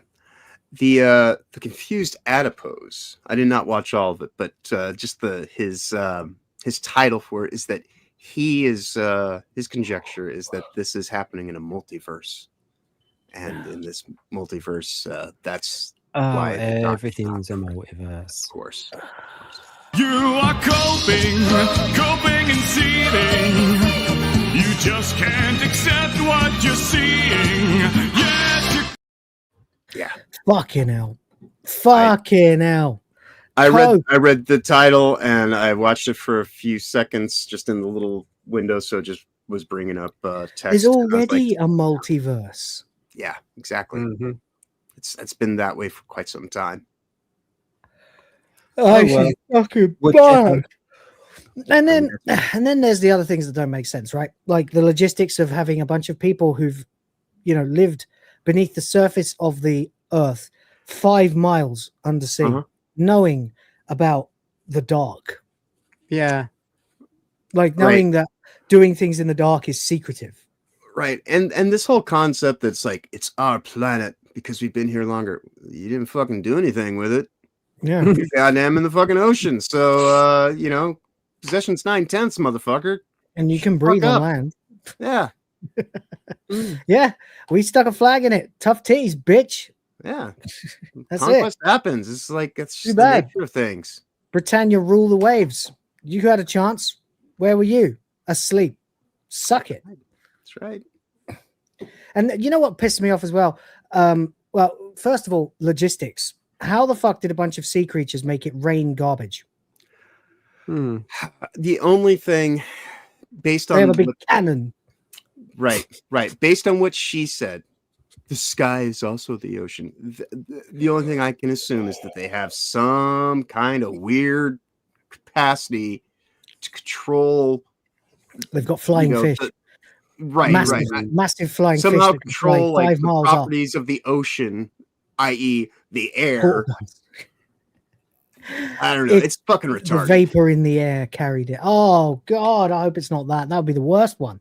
Well, absolute retardation. Well, and the last thing that pissed me off. RTD. Exactly. The last thing that really pissed me off about it was the fact that Barclay, who is the hero of the story, yes, spent and a man with a human child, supposedly, spends his entire fucking time as ambassador throwing humanity under the bus. Yeah. Like it's a surprise. It's a shock that he hasn't been shot in the back yet. It is kind of interesting that his loyalties don't lie with because he's such he immediately takes their side utterly. Like he's just completely not doing anything for anyone, and he's getting fucking rolled over and dog walked by the fish lady. Yeah, and everyone's praising him for it. Right. Anything remotely normal is bad. Everything is bad. We all need to be punished. Well, I mean, any opinion that would be that of a normal person in this situation gets branded far right with the Albion Party. Right. Yeah. Like yeah. these monsters are terrorizing our cities, but it's their planet. What? No, it's not. Fuck off. Our It's been flag's in fucked it. up in the sea for fucking thousands It's been upon gone. thousands of years. Yeah. Okay. Right. For long enough for us to evolve and inherit the fucking Earth. It's our planet. Right. They were squatting in it in a fucking crawl space. You know? Yeah, right. Exactly. The whole thing doesn't make sense. It's not just bad. It just doesn't make any fucking sense. No, it doesn't. The very fact that, but it's just like they want people to watch this shit and be influenced by it. This is like they're trying to politicize it, which makes it worse. And they're trying to politicize it without it making sense because their fucking politics don't make sense. Right. And it enrages me that they're trying to like take maybe young, impressionable, weaker-minded people and try and say, look, you know, you have to think like us. If you don't think like us, then you're far right. Or you know, yeah, it's so backwards. It's so out of date now as well. It's so like 2020. Yeah, it's awful. It's fucking cringe. There's another element of this as well, by the way. Go on, John. First, well, this is made for the people that say there are no illegals on stolen land. That's the only audience. America's not stolen land. America was colonized. Right. It was won in trade and battle. Exactly. But that's what I'm saying. The only people that could watch this and probably even go, oh, you make so many good points are the people who already really, really agree with RTD. Right. For the rest of us, it's just like none of this makes any fucking sense. This right. And it just doesn't even, even if you're trying to, I don't know, steady the balance between these two different species, and it's a heavy weight to have on your shoulders. You want to not be such a cuck to, the people that are sitting here saying, hey, we're getting ready to fucking destroy you. Oh, well, you probably should because, we really fucked up there. It's like, you didn't have even the slightest bit of a fucking backbone about anything, like your daughter, right? Like this, they're not. That's the thing as well, where he keeps saying the kids know bit, they know this, we don't know this, it's our fault, but the kids, they're better than us, they know all this. Right. If your kid's so fucking smart, why is she so fat? Right. Yeah. Surely she would be, if she's some new agey hippie type, surely she would also know about excessive gluttony and greed and things like that, Yeah. I never saw any fat hippies, but I'm sure they existed. But they're hypocrites as well. Hypocrites. But that's not really the point either. The big problem here is very simple. The humans first encountered the Sea Devils in 1972, right? With the third Doctor, when they discovered them. And by 2080, they come back and we're calling them fucking Sea Devils again. So none of this is going to make any difference. Right. Right. And if that's the case anyway, why in the 30, 40, 50, well, you have to understand Homo aquas, their preferred pronouns. Oh God. Don't dead they didn't even accept that name. Right. They haven't even been like referred to as that name. Maybe they've got a name for themselves. But anyway, that's not the point either. The point is that these fucking creatures have been around for 55 years. And at no point until now have they decided enough was enough. Right. So the 40 years of over pollution or what the hell ever that's happened. Seems like they would have invaded China some time ago. Right. Yeah. With the amount of pollution that China kicks out. It's fucking nonsense. There's been no thought put into it. Right. None. It's just, I want to have this situation where the Sea Devils are going to come back, but we can't call them Sea Devils. We have to call them Homo Aqua because that would be nice. And also it means I can say the word homo on TV and make lots of jokes about bigots, making jokes about it being gay and stuff, which of course everybody does because I don't know anything about the human race and the development since I started making Doctor Who 20 years ago when there was no massive backlash to having gay characters in it. But everyone hates gay people, trust me. there's that, and then it's like, okay, so how are you going to do it? Well, I'm going to have it so that somebody's going to get killed. One of them is going to get killed, and somehow it's going to turn into this massive global incident where they finally had enough of humans. And why haven't they had enough before? Never mind that.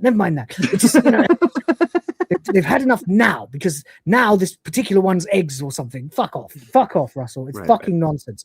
These fucking creatures would have looked at the state of the oceans and gone investigating immediately on a mass scale. Right, and the fact that we're now in the midst of the build up to a war, and they're doing everything they can to say, hey, let's talk about this a little bit further before you go full blown fucking Then they rain garbage down on it. Right. Drop the Titanic on New York. Right. I think once that happens, the idea that anybody's going to be calling them anything other than sea devils is a fucking stretch. That's what I was thinking as well. It's like, is that what the ending's going to be? Everyone will they'll get beaten, but they'll at what cost? And everyone will call them sea devils because of that. That's the only way it'll make sense. But I don't think Russell's clever enough to think of that. Right. But he is, in fact, to me, the absolutely awkward thing is don't dead name, because this thing is such a thinly veiled trans allegory bullshit. It's sad. It's pathetic, is what it is. It's totally pathetic. It's desperate, absolute fucking shit. Out of its depth, if I could use the pun. Yeah. Jesus. Indeed, mate. Fucking right. Yes, to scale it back. We're up our gills in it. Yeah. Indeed. But there you go. Anyway, so there we are. I think that's about all I have to say about it. Yeah, RTD, you're in over your head, and I hope you drown in it. You are, indeed. It wouldn't be I've already had my rant. for us either to just waste them all, And that's the other thing as well. There has to now have been a gigantic species living under our feet this whole time, as opposed to just a few random pockets of them that wake up and attack. Right. And if we're so destructive, at what point in time aren't we just going to just drop a whole bunch of nukes down into the ocean and just let the shockwave take care of the situation? Yeah. And damn the cost, right? Just, hey, it is what it is. Guess we don't eat fish anymore. We'll probably irrevocably change the fucking fault lines of the earth, but, and that would probably waste us too. But, hey, anyway, it doesn't really matter. St. Hugo says, drop some old batteries into a pond laughing. There it is. That'll do it. Kill the fish. # Homo Aqua. But there it is. Anyway, fuck this stupid show. Yeah. Let's talk about something else. So there's been a poster that was released for Supergirl. That's this new Supergirl from James Gunn, based on the Supergirl from the end of the Superman movie, where she's basically Tara Reid in 2005. Yeah, I gotta admit, I was not interested in this to begin with, and now I am vehemently opposed. Yeah. So instead of the classic Superman slogan, "What do you fight for? Truth, justice, and the American way," which of course they fucked with multiple times over the last decade or so. Now we've got truth, justice, whatever. Right. Great. James Gunn. They want to get rid of nations. It's globalist. Yeah, even James Gunn apparently. Agenda. And that's what Superman was about. Yeah, game's done, James Gunn, because this shit, it reminds me of all the bait and switch first seasons that get right into their second season and turn it all into the silly ass ideological fuckery. Yeah. Here it is. No, guys, just believe in James Gunn. He's actually going to bring the heart and the soul and the fun of comic book movies back. He just hasn't been given a chance. I don't trust him. What? No, come on. Superman wasn't that bad. Yeah, no, don't trust him. It gets worse every time I think about it. Right? And there it is, though. Right there. We got Girl Boss, who doesn't give a shit about anything. Not just Girl Boss, drunk ass debutante as well. Like a Paris Hilton, Tara Reid, Britney before she shaved her head style. Right. Party animal. Great role model. She's a big fan of Star-Lord, evidently, as well. Decided that she needed to, nick his fucking headset and his jacket. Yeah. I James don't Gunn. understand what they're doing with this character at all. It's brain dead. As Creatively DC Comics bankrupt. fans await the promised Supergirl trailer, which is set to arrive tomorrow alongside the Avengers Doomsday trailer, they can tide themselves over with a new Supergirl poster that was released today. When is the trailer? I want to know.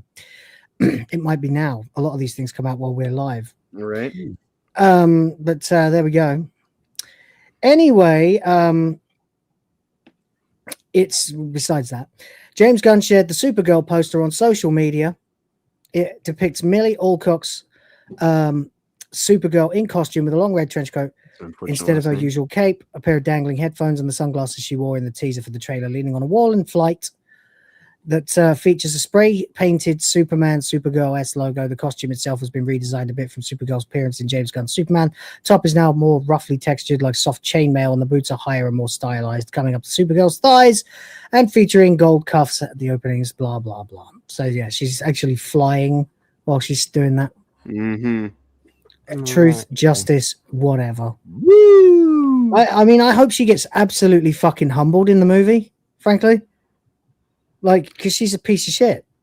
James Gunn's in the games. But James Gunn. hey, the power's been her inside her all along. She's gonna discover before the credits roll that she was right. She was right, and it was really just misogynist men who needed to accept. Yeah. And that's what this is gonna be. Yeah, it's going to be absolute cringe, this movie. It's going to be fucking appalling. If you thought Captain Marvel was insufferable. Yeah, no one is impressed with this at all. Well, I mean, besides the usual shills. Right. This is 5 years past like sell this by douchebag here. Without the tagline, which pisses me off for reasons I've already outlined, and that you immediately got to before I even finished saying it, I think the artwork itself does look quite cool. I really like the trench coat. It was great on Star-Lord. No. It looked better on David Tennant. Yeah, exactly. Like this definitely didn't look better on David Tennant. This is amateur hour. Like I mean, you could do that in ChatGPT in like 2 minutes. Yeah, would I bang a chick like this at a party? Sure, but like this is not. I don't know. This is not instilled confidence. This completely like this specimen of pond life with incredibly low standards says, "I'm in awe with this Supergirl poster." Okay, that to this human being is something awe-inspiring. Right. So, all right. So we've stolen the imagery from the last Superman movie that James Gunn worked on, and the fact that she's going upward, but she's nonchalant. She doesn't care. She's too cool, obviously. And then, wearing Star-Lord's fucking headphones, David Tennant's jacket, like all this. This is just lame. Yeah. This is amateur hour of just like, lame. Let's go and do stuff that is already. You just know you're going to be like. It's going to be 10 minutes into the movie. There's going to be a fight scene. It's going to be, I don't give a damn about my bad reputation. Oh, God, no. You just know. Probably right. You just fucking know it. It's going to be trash. Oh, God, it's going to be trash. Yeah. It's a shame, too, because, I don't hate her. As an actress. She's doing a job.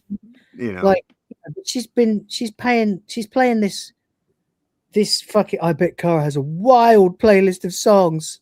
Oh, fuck Christ. Get in the sea. You don't belong with us. June 26, 2026. Well, there you go. We've got 6 months. Fucking awful. Yeah. Fucking terrible. I don't know what to say except that it's low, it's bass, it's just trash. It's just nothing. This is just more reinforcement of shit that's already existing. Yeah. And this is, of course, on top of the fact that we've gone straight from Superman to Supergirl. Right. Oh, of course, yeah. Like she's like a C-lister. And I imagine she's not going to have super friends in her movie. Like this is going to be power. No one will be staging her. No, it'll be female galore. Yeah. Yeah, how dare you? How dare I even consider it? You know. But there you go. You don't think she's going to be upstaged by a dog? No, they would probably give her a cat if anything. And make some pussy. Yeah. Right. I don't fucking know. I don't care. I'm sick of this fucking bullshit. I don't really think that there's going to be much discourse on this beyond. I think it's a fucking flop. Yeah, I do. Yeah, I think it's a it's bomb. diminishing returns.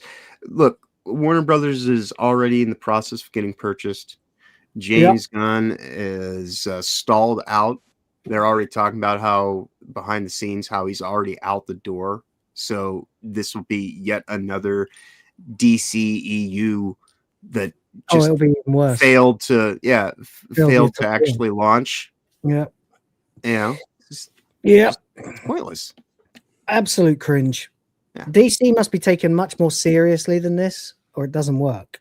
But not as it doesn't need to be doom and gloom like the Snyderverse. It just needs to be serious. Right. Even the MCU has moments of seriousness. You know, it's not supposed to just be a laugh a second. But then that's the problem with modern filmmaking. The writing anyway is just quip all the fucking time until you just never linger on a moment either. You're never allowed any dramatic tension. Someone's got to say something. Someone's got to break the fourth wall, you know, because everyone's a retard now and we've got to make entertainment for retards. Right. It's fucking embarrassing. And not to mention the fucking way that they shoot movies these days where everything's in hyper close up with these blur ass backgrounds. There's no such thing as depth of field anymore. It's right. disgusting. And the idea and the editing is like cut too. It's fucking drives you nuts, man. You'd also like to think that your superheroes are invested in being superheroes, right? Yeah. You know what the fuck? Like, why is she such a fucking burnout? I don't get it. Yeah. Just an angsty teens fucking drunk. Just disrespectful. It's just disrespect the movie. Yeah. Fucking awful. But there you go. Anyway, by the way, speaking of Warner Brothers, this is just a quick thing. Someone hacked them, Paramount. Someone hacked Paramount for the hostile takeover. Well, it's like, you know how I've been subtly sort of framing this as Paramount being the right wing, but even though there's no actual evidence of that, like they just don't necessarily get political as much as anyone else. But also they are owned by the Elsons, which of course is in league with Trump, right? So someone hacked Paramount and changed their bio to proud arm of the fascist regime. Nice. Cope and seethe. Fucking cope and seethe. It's pathetic. Again, this is what you've got. Like literally, that's what you've got. Look, someone put only on Netflix. That's what. And then, of course, there's the alternative. Netflix will turn DC Warner Brothers into a woke wasteland. Yep. Yeah, they will. Absolutely. They're pushing at the moment on Netflix The Queen of Coal, about a man who dreamed of being a coal miner even before he dreamed of being a woman. Wow. What the hell is even that?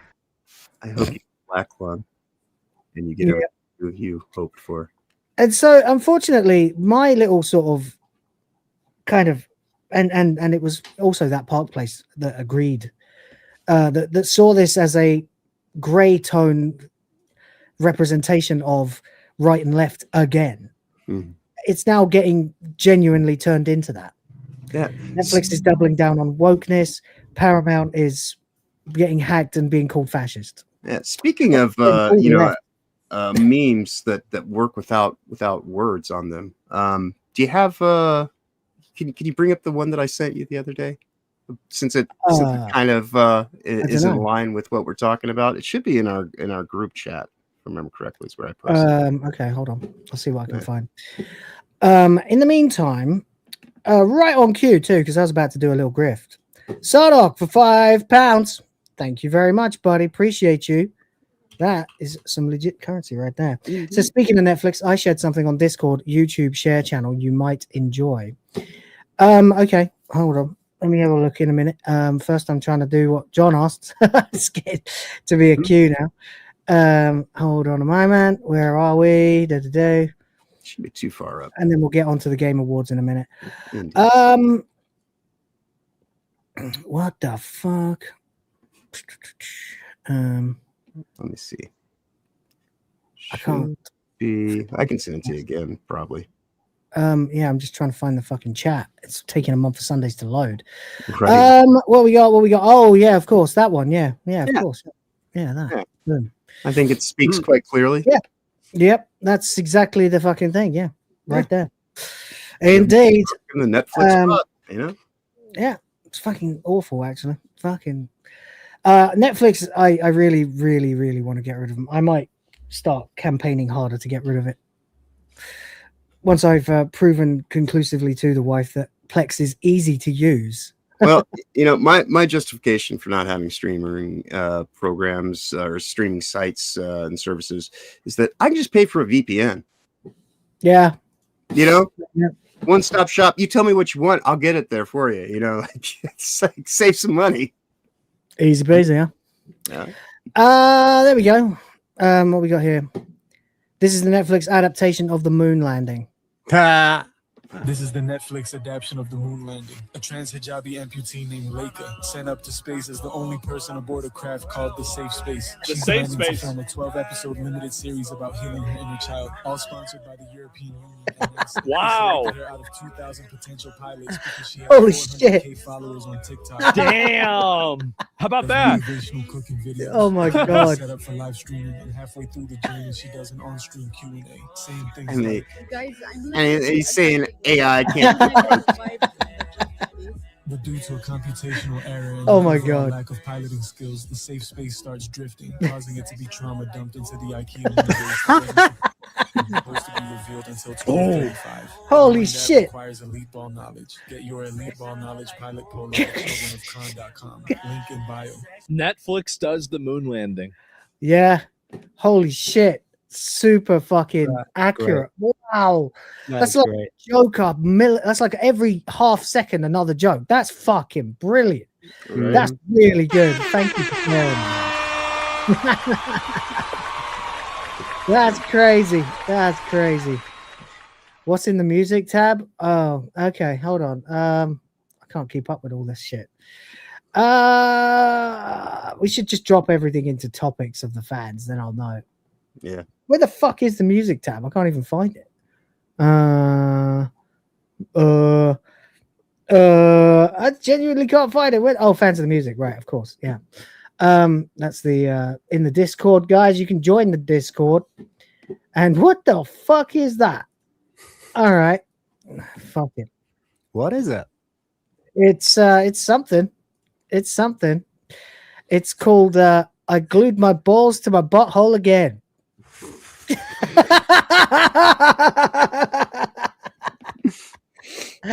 What the shit?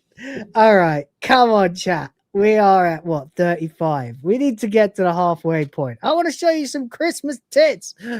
Let's listen to this. We are. I did some quick figure adjusting just to make sure. All right, we are that's at enough. $37 at the moment. We are. I've got 42. Oh, hold on. Maybe I missed the last 5. So yeah. All right, sorry. Thank you, Groofus, for that one. It reminds me of another channel that I found since we're doing an intermission, I suppose, a while ago, and I'm trying to think. I think the channel is called AI for the Culture or something like that. Yeah. And they do pretty much all like blaxploitation songs. if that's, I guess that's the genre that you might call it. I don't really know what else to call it. But I literally, the songs are about like modern day shit. But they did sorry, hang on. I don't find this fucking song. It's so funny. It's every one of the videos is just literally a picture of an angry looking black dude. And there's like Snow Bunny Hotel, quitting my job and starting an OnlyFans. I ain't shit. That's a good one. I ain't shit. Listen to this. That's a good one. I really like that one. And then there's another one that really cracks me up. I sent it to New Blackstreet to play. All right, that's enough. I've seen some funny shit today. And Oh man, I love this sort of weird aesthetic that seems to be happening across multiple channels where you do like retro genre about modern stuff. Mhm. And then like use like art renders that look like they're from like the 70s or whatever. Fucking incredible. Fucking amazing. Oh mate, let's get some soups so we can play some of my creations. Indeed. Please. But yeah, that right there is a good demonstration though of the art that can be made utilizing elements of AI. Exactly. Yeah. Yeah. At one point I was gonna That's a say very that, good and then I point, John. forgot. Thank you. Oh fuck's sake, here we go. What is it? What the fuck is this one? This one from Almost Vinyl. Oh mate. I'm not gonna play the whole thing because I want you to go check them out on your own time as well. Mhm. But Waffle House Gunfight. Jesus. Marty Waterhouse from the album. On a late night trip through Georgia, I stopped in for a bite. Oh, I no. sat down in a booth and saw it was packed that night. There were folks hollering and eating like feral pigs, and children barely out of diapers ripping rolled up cigs. My weight dropped off my plate, no. then her next Rolled up guest cigs, huh? with a dirty shirt hanging off his chest. And when she told him they were out of bacon, things went south. Oh, And he yep. So I pulled one too, and we stared each other for down. God's sake. It's a Waffle House gunfight. Someone's gonna die tonight. Oh no. Jed's here with his wife and sister, and I almost threw up when he leaned over and kissed her. He said, Oh, boy, no. you better put your order in with the Lord, 'cause breathing you can no longer afford. What is this I madness? said, death I do not fear, and sir, the Lord Oh, my ain't God. here.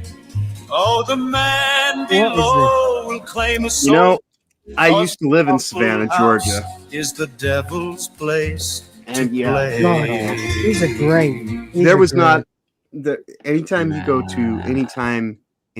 to a Waffle House in Georgia, Oh yeah, you will see some level of a fight break out. I've heard this. Yeah, I've heard it.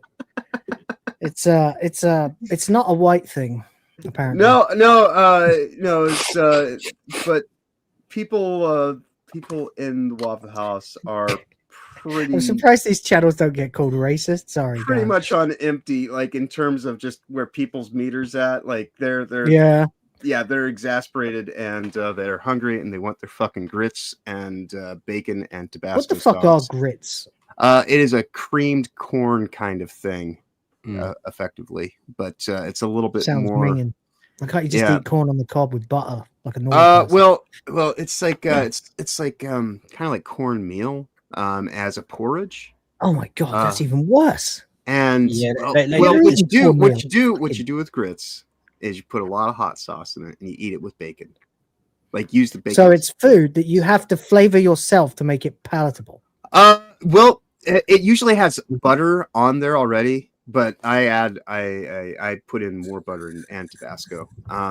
Well, there you go. When I guys. lived in Tell us the your South, grit look, stories in super chat form, look, so we can show you. I will some say this tits. much. Grits Right. for tits. There you go. That's right. That's right.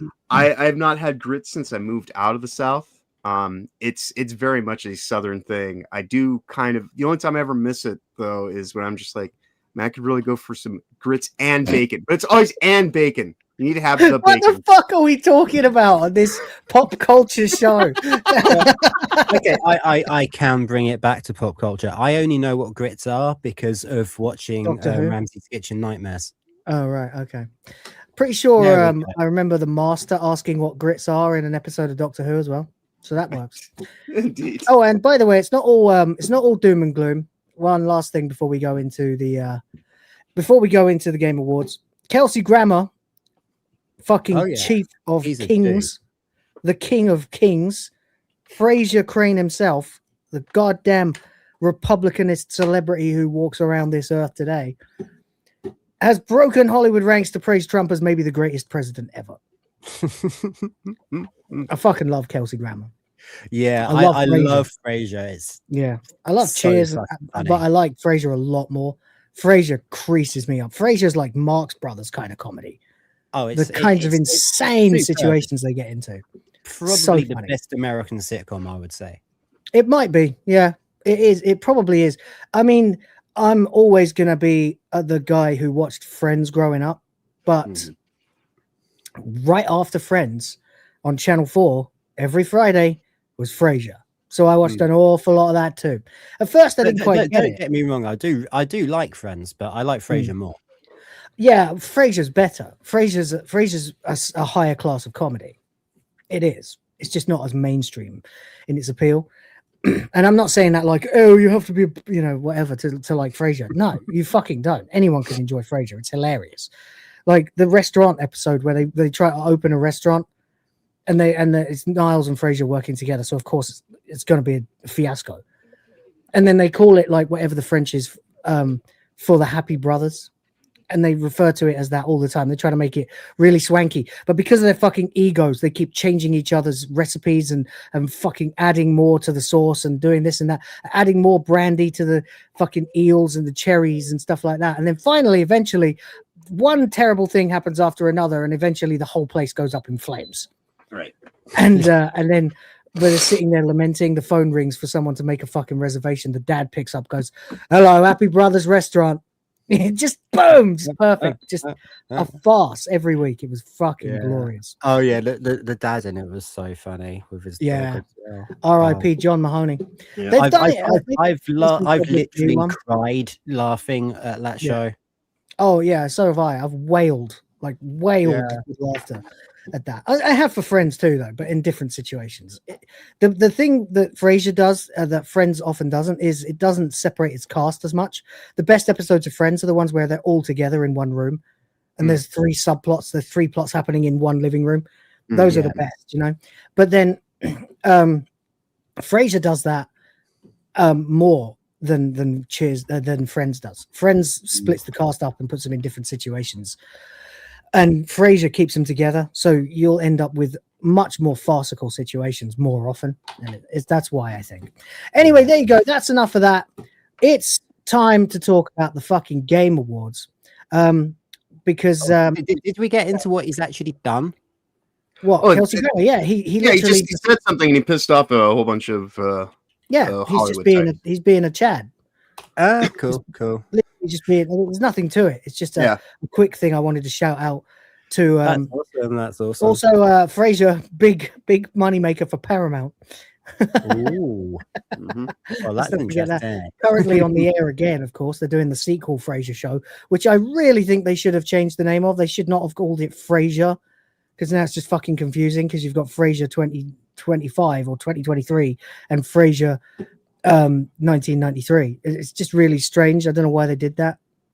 Just weird. But anyway, that's the whole story. Just that Kelsey Grammer is a Chad who I do love how we were trying to talk about him being in the headlines, and we end up just celebrating his work, praised on his show. Yeah, because it's fucking glorious. That's why it sure is.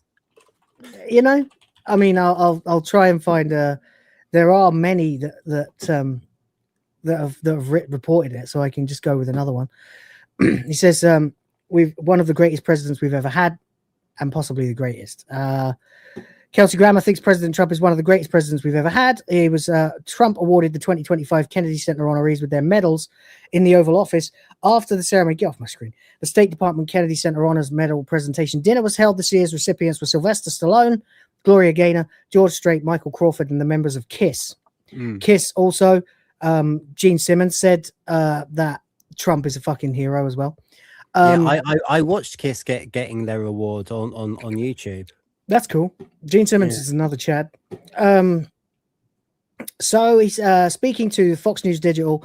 Grammer, who was accompanied by his daughter Faith, called Trump extraordinary. He says, I think he's extraordinary. He's one of the greatest presidents we've ever had, maybe the greatest. There are some things he still wants to get done, and I think that's terrific, but there was a big hill to climb. And we were left with some very interesting things going on. There you go. He's happy that Stallone got honored. He said he's over the moon. Possible shoe-in for it himself one day, if he hasn't already. But there you go.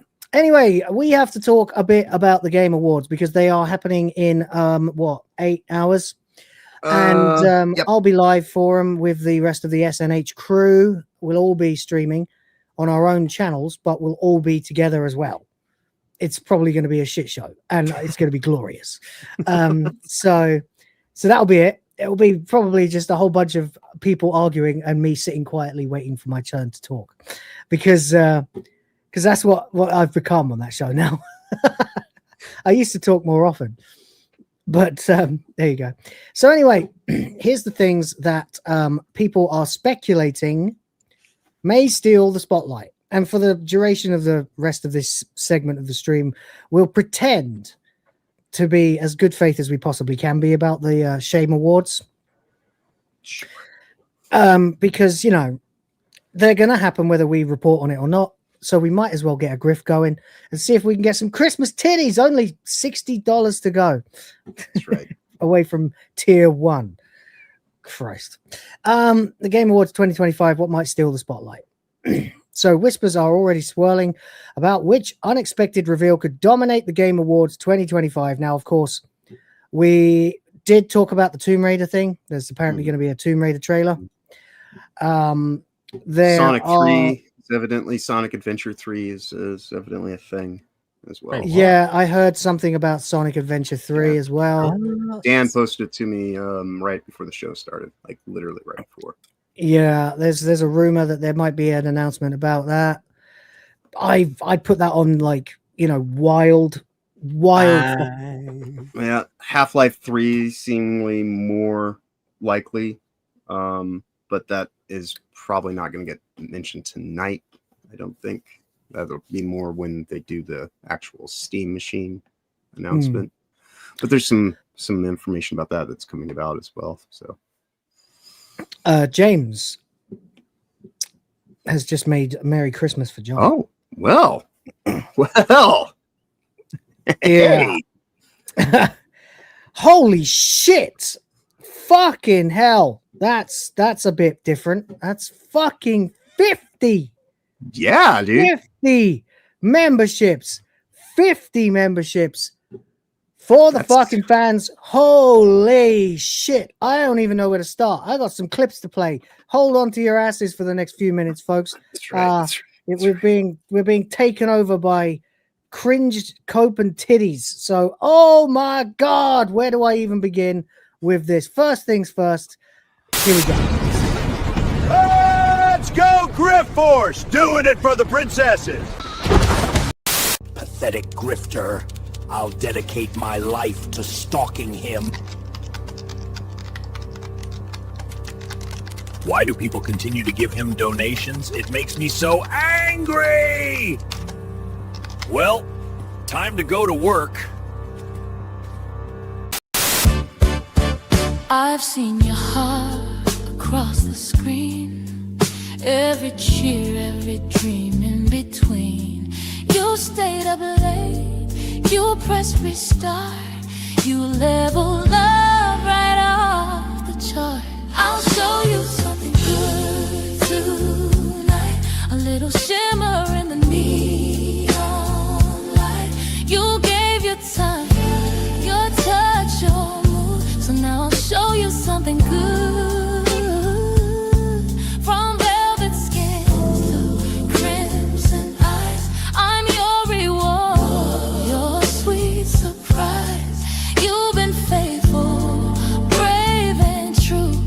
Now I'll show all my thanks to you.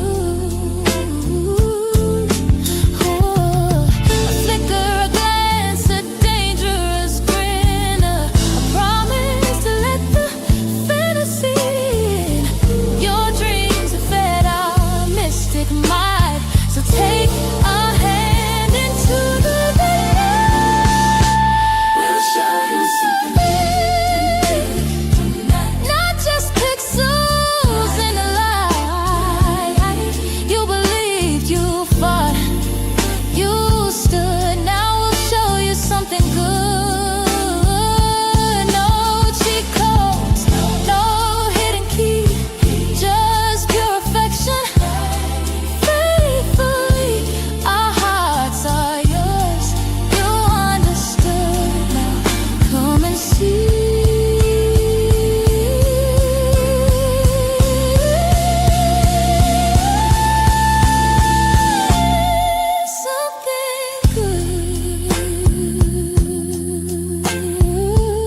You know what?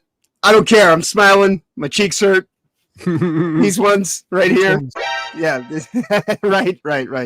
Getting some extreme dimple action because like it's been a minute since I've seen the ladies, and quite pleased. Wow. Of course, I did supplement it last night with those movies I'd mentioned. So what? I've seen. I've been watching titties all night long. Wow. Well, there you go. Now I feel like chopped liver. No. Tis the season. Tits the season. Tits the season. Oh, that's another good one. I had Deck the Hose last time. I should have called it. Oh, we don't have a bar today. Otherwise, I would have probably called it something like that. All right. Let's put it this way. We've got a bunch of people who want to see us talk about the Game Awards. So shall we end with the Christmas titties? Yeah. We'll make a sandwich. Titty sandwich. Yeah. Game Awards sandwich with the bread is tits. That's right. Sounds better than the Game Awards. Paul Thomas Ashworth as well has gifted 5 more for the Grift Force. You guys. Oh, what are you like, you lovely people? Let's go, Grift Force! Doing it for the princesses!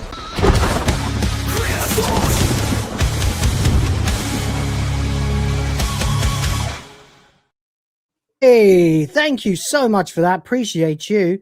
And Neon Earths has been a member now for 3 months, says W Stream. Says Hypno got to step up his AI waifu material. He's got the waifu battle, you know. I've never tried to copy that.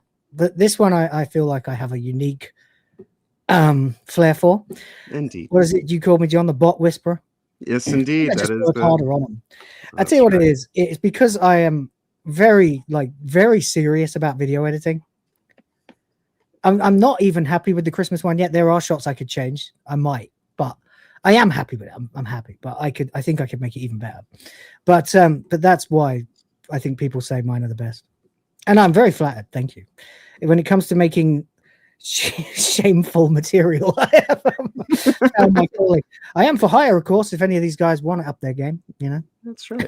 They can always toss me a few members themselves and or something. Anyway, there we go.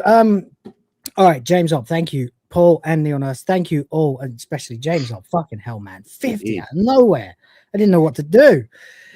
Anyway, we will go ahead and talk about the Game Awards first, and we'll wrap up with the titties. Because at this point they deserve a premiere. Indeed. So look forward to that. And anticipation is already building, but not for the Game Awards anymore. As the gaming world prepares for the Game Awards, an event that has grown into the medium's premier showcase. Well, yeah, because of all the corporate backing. Right. They just took all their E3 money and put it on Jeff Keighley. Welcome to Stealth Marketing 2025. Yeah, that's all it is. It's just literally the fucking... It's because I'll tell you what it is, right? And this is just a sort of a theory. If there was still an E3, what the fuck would there be to show? Exactly. There are fewer games coming out from AAA now than ever before. They take more money to make, and they take a lot longer to make. It takes a decade to make some games, which is outrageous, especially with the amount of people they have working for them now. And they can't do things they could do 20 years ago. Right. So with that, you would think there'd be loads and loads and loads and loads. But no, half of the Game Awards trailers are indies. Yep. And the other ones are, this is it. So there's no need for an E3. There's only one show a year. It's now the Game Awards. There's only enough fucking trailers to go around. Right. So they all happen now. Right. Which is why after the Game Awards concludes, they do their little indie showcase or whatever the hell that they do as well. Yeah. So then you get the deluge of quality indie games that are coming out. We're going to be dining out for a few days on these. And of course, there's the real Game Awards coming up soon. And we had the J Awards recently as well. Congratulations to Dr. Disaster. Indeed. Well deserved. And also, we might put together an awards ourselves. In fact, I was going to grift and say super chat your category nominations, but I think enough is enough. So yeah, but if you do want to, go right ahead. But in the meantime, Beyond celebrating yearly achievements, which are bullshit anyway, the ceremony often delivers surprise premieres that dominate industry conversations. That's true. With most studios keeping their biggest moments under wraps, speculation is running high about what could surface on the night. A long-awaited reveal. We are expecting a Final Fantasy VII Part 3 trailer. Your thoughts, gentlemen? Woo! Yeah, I mean, the first like 3 or 4 hours of Remake 1 were great, and then as soon as it started to deviate, it was just like, Yeah. What is this shit? As soon as the brain ghost showed up, yeah. I really don't care. The real Final Fantasy VII, I was going to say original, but I changed it to real at the last second because that's what I mean. Is still my favorite game of all time, and yeah, the remake. What I really want is a shot-for-shot remake. Yeah, like literally the so I same don't thing. care. Doesn't even have to be. If they wanted to incorporate 3D into it, then make it play like Final Fantasy X with better camera angles, right? With better compensation for the camera mode, or do something similar to Metal Gear Delta, where you have a modern, and a 360 retro camera, independent, and then another one that's isometric setups. Absolutely. But what you do is you don't change a single beat of the story. And I mean the story as it was published, not the original story, not the intended story, not the cutting room floor stuff. No, the game beat for beat, pacing, everything exactly the fucking same. The battles, the exact same. Battle mechanics, exactly the same. If you want to add some QTEs in there, like Expedition 33, I can live with that. But basically, make it the fucking same game. Just make it look better and sound better. And that's it. Literally, that's all you need. And you're good. Yeah. New cutscenes. You can add some voice acting if you want, I guess. Ooh, now you're pushing it. I mean, they do have very good voice acting in the remake trilogy. But and to be fair, they did the voices as I used to. Well, you could here's the compromise. You can Like just go and everything have sounds it to exactly the where you have a actual voice control. where Have you it on can and do off, yeah. On and off. Toggleable, There you yeah. go. Yeah. There you go. Yeah. In other words, what we want is a polygon remaster. Yeah. Like the pixel remasters that they did of 1 to 6. Because I'm playing 2 at the moment. It's actually like they've done with the Tomb Raider and Soul Reaver games. Yeah, more or less like that. Just basically make the same fucking game again. It's not hard. They did it with Medieval. They did it with Spyro. They did it with Crash. They did it with Soul Reaver, like you said. They've done it with so many. Now they've done it with Tomb Raider. But Square Enix just have to wank. They just have to fucking wank themselves off real hard about blowing all their fucking money and making something way too polished and way too... It's Tetsuya Nomura. I'm convinced. That's who it is. He can't stop himself. Everything has to be this huge, spectacular, gushy fucking mess with extra plot, and it gets all convoluted and multiverses and fuck off. It's so shit. You know what you can do? Bring back Hironobu Sakaguchi and have him fucking direct it, or at least have him oversee it. And then relegate, and you get Yoshinori Kitase back and people like that, and bring Nobuo Uematsu out of retirement, and you just do it. Right. Well, the other issue too with it being a multiverse of Final Fantasy is they're not even the same characters. They're a version of them. That's the problem. That's how they got around it. So I realized that around about 10 hours into Remake Part 1 was what they meant when they said remake. Right. Because what we meant when we said remake was what we've just described, effectively a remaster. Right. But not a remaster necessarily. You know what I mean? That line between remaster and remake. A remake we agreed before. A remaster was just, up-resing the original graphics, basically, making them HD. Yeah. Then the remake was, building it again the same. Right. And then a reimagining is what we actually got. Exactly. Which is what nobody fucking wanted. No. And they get to do it in this clever little way because they go, well, technically they're remaking the story and the history in doing the story of the game. By playing these, you are participating in the remaking of the universe's lore and history. And as soon as I realized that, I was like, Boy, if Tifa didn't look really good in this game, I would stop playing right now. So tedious. But hey, now you can make your own Tifas. So I can make my own Tifa. I have. You just looked at her. Exactly, I did. I make my own Tifa with blackjack and hookers. In fact, forget the blackjack and the hookers. Yeah, maybe leave I can make my own Tifa with stripper dresses and coke on tits. You know, that's right. That's right. Oh, you want to score off the rails, huh? Oh, we got some rails right over here. Let's change history. Yeah, no, it really annoyed me, and I know Hypno was much more tolerant of it. Well, not more tolerant, more open-minded than I was. By the time like fucking whatever it was came out, Rebirth, I was I have to buy a PS5 and the game to play this. There's another universe where they did what I wanted, and I would have done it. Mm-hmm. I would have found a way. I would have bought a PS5 for that. But when I looked at it, I thought, well, no, because they're just going to fucking retcon Eris's death or something. They're just going to do it. They're going to fuck with it. I don't want it. And they did, of course. Now her existence is multiversal. Right. I don't give a fuck about spoilers, by the way. Yeah. But it ended with both realities playing out, where she lives and where she dies. And the only one who can see her is Cloud. Oh, God. It's fucking awful. Okay. And they had Zack in it as well, alive. Zack is a plot device. Making him a character in Crisis Core and stuff, that was fine. But he dies. He has to die so that Cloud can be Cloud. Nothing matters. It's a multiverse. All of this is just fuck off RTD. Fucking maybe RTD and Tetsuya Nomura should get together and make something, and we can all just ignore it. Yeah. It's all just Tinker Tape fucking confetti bullshit. Yeah. The Seventh Heaven mod pack. That's true. Yes. That's really good. I forgot about that. Okay. I need to know about this. Yeah. There was a site. Sorry, guys. Massive tangent. You know the show. You know what we're about. Just a second. I gotta close this. Put it in the right fucking thing. This thing. It's a mod manager for Final Fantasy VII on PC.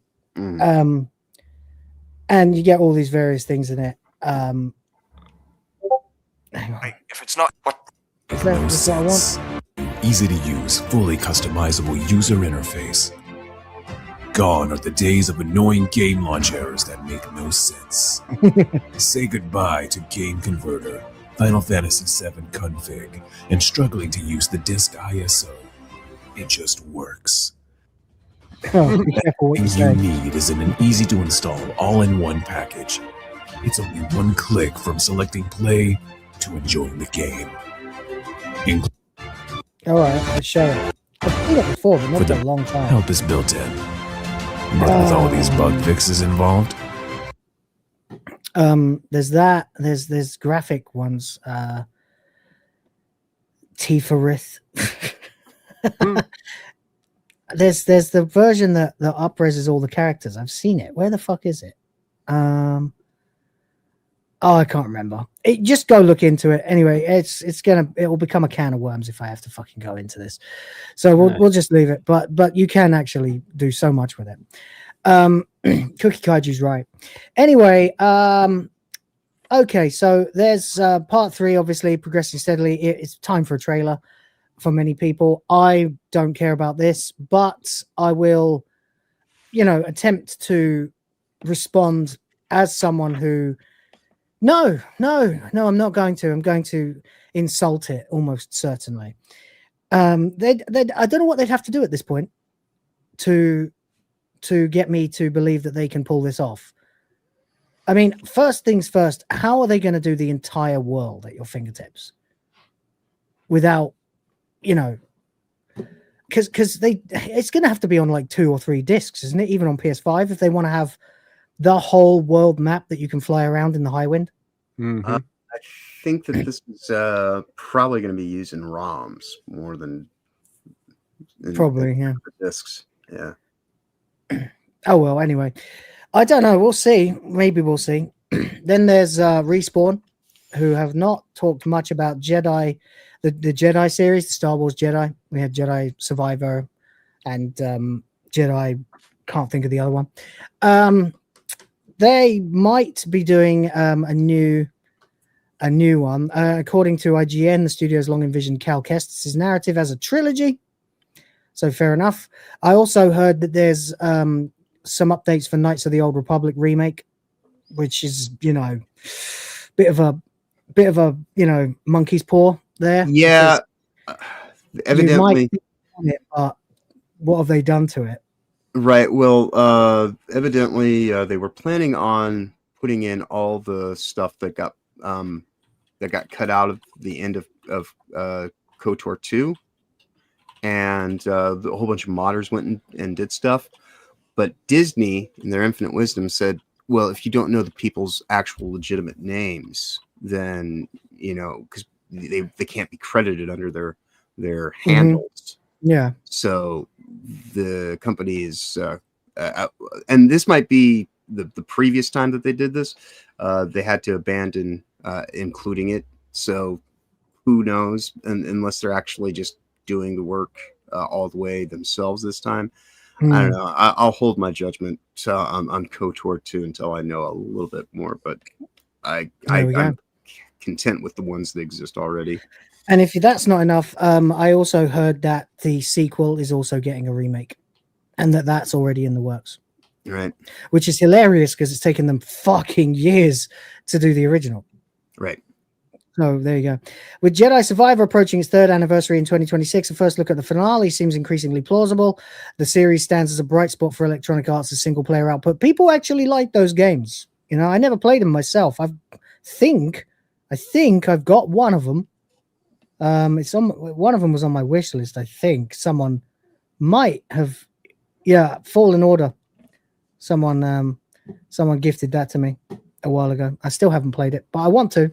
It's just time and stuff like that. I need to start streaming games again. I really do. I just don't know what sort of time would be best without overlapping with one of my friends who seem to be permanently streaming during the daytime for me. I guess I'll just have to do it. No one else seems to care. Hideo Kojima is apparently going to be at the Game Awards. Yeah, of course.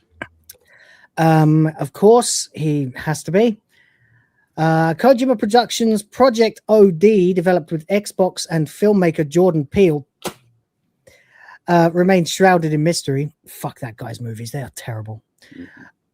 Just race bait everywhere. Question becomes, what happens if Microsoft has said that if they don't get 100 million subscribers by 2027, they're going to shut down operation on Xbox. So there's every possibility this won't come out or will have to change. But seeing as how I think this is somehow involved with Microsoft specifically, it's kind of up in the air. So there you go. Yeah. Early trailers offered only unsettling glimpses, and I'm not sure if they meant to say unsettling, because the next words are featuring actors such as Sophia Lillis and Hunter Schafer. Mm-hmm. Well, that part is unsettling. I feel like they fucked themselves over here by saying it looked unsettling with Hunter Schafer, because guys, if you don't remember, Hunter Schafer was the actor who pretends to be a woman that the woke media decided to create an artificial buzz around playing Princess Zelda. Yeah. And of course that never came to pass. I'm very concerned that Hideo Kojima is about to get in bed with Jordan Peele and Hunter Schafer. And it's just like, this is the guy who let you see Meryl in her knickers if you were fast enough getting into the vent. Or fast enough running in, or if you went in and out of the vent multiple times, and then if you were fast enough running into the bathroom behind her. Yep. This is the Hideo Kojima who gave us characters that could easily be turned into AI titty videos. Yeah, he gave us Eva. He gave us Eva. Just made a new clip of her bobbing up and down a lot for the Midway bar video. Anyway, what we got? Gods, Control, and Gears. Apparently, we may be getting a God of War spin-off in Metroidvania style, focused on Kratos' brother Deimos. Or Deimos. Wasn't he the guy in Ascension? Or was it Chain of Memories? Oh, Ghost of Sparta. It was Ghost of Sparta.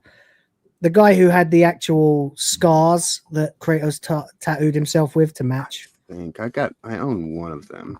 It's basically Kratos with hair. Let me see. He's the one who died. Which one is the hair? Yeah, he's definitely. It turns out that he was punished because people were thinking that he was going to rise up and kill Zeus. But it turned out that it would be Kratos. And the reason they chose Deimos was because he had the scars all over his body, but then Kratos tattooed himself with the scars and became the thing anyway. So kind of fun, kind of good game, actually.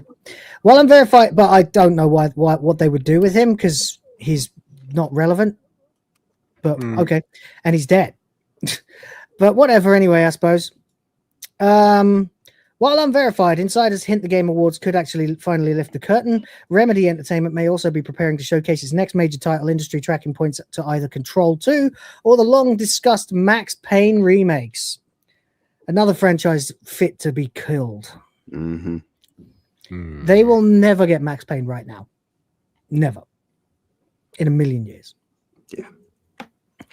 I don't trust Remedy in its current incarnation to do anything without it turning into some misandrous bullshit. Indeed, there we go. Danger Island says he needs to ask me something. What? Yeah. That's what. What is it? What? Because the latter is partnered with Rockstar Games, a company rarely seen at showcases, analysts view Control 2 as more likely contender for a reveal. Yeah, that's what I was thinking. I was like, do they even own the rights to Max Payne anymore? Right, yeah. It's a weird one. I don't know. I mean, clearly Rockstar are never going to get around to that. So, yeah. And Xbox still navigating questions about its hardware future. They really are so fucking felted. Yeah. It's like there's the gaming industry, right? And it's like at the top of it right now is Nintendo being as evil as possible. And then there's Sony trying to keep up.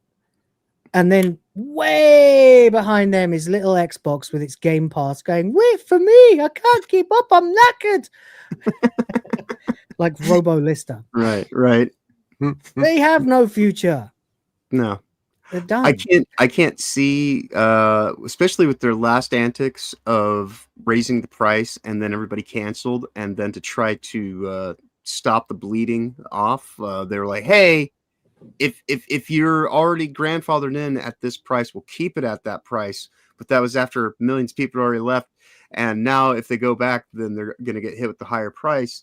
Yeah, so people clearly have an issue with that. And as I said, if they don't get to 100 million subscribers by 2027, which is just kind of a year away, they said how many are they on right now? Phil Spencer himself said they'll shut it down. 35 million 6 months ago. Yeah. So at best, they're maybe 55. So they still have to get like 50 million subs. That's 1 million subs every week for the next year to not be on the chopping block. Well, goodbye Xbox. Yeah. And don't forget, of course, the Steam, the number one thing that is going to be in the targets of the Steam machine is the Xbox. Did I hear that Iceland is also boycotting Eurovision because of Israel? No, I didn't. Fuck Eurovision. Yeah, I don't give a shit about Eurovision. I laugh at Eurovision because I'm English and we think we're better than everyone else. Because we are. It's like the other day when someone was like, Jamaica has Bob Marley, and various other things. America has, I think they said Bruce Springsteen. And then it was like, what does your country have? And I was like, let's see now. The Beatles, all Britpop, Black Sabbath, Rolling Stones. Black Sabbath, Rolling Stones, exactly. Deep Purple, Pink Def Floyd, Led Leppard, Zeppelin, Pink Floyd. Def Leppard. You know, I'm actually wearing Yo. the Pink Floyd today. yeah, that's cool. Yeah. I'm wearing the Will of the Fans Skyrim t-shirt, Nice. which I that's am not wearing how a I feel Bolt streamers. t-shirt. Oh, You are wearing. He's gone full Sharoda. Yep. Mine is the Skyrim t-shirt that says value 9,999, increases your speech by 1,000 points, and anti-SJW spells cost 90% less to cast. Yeah.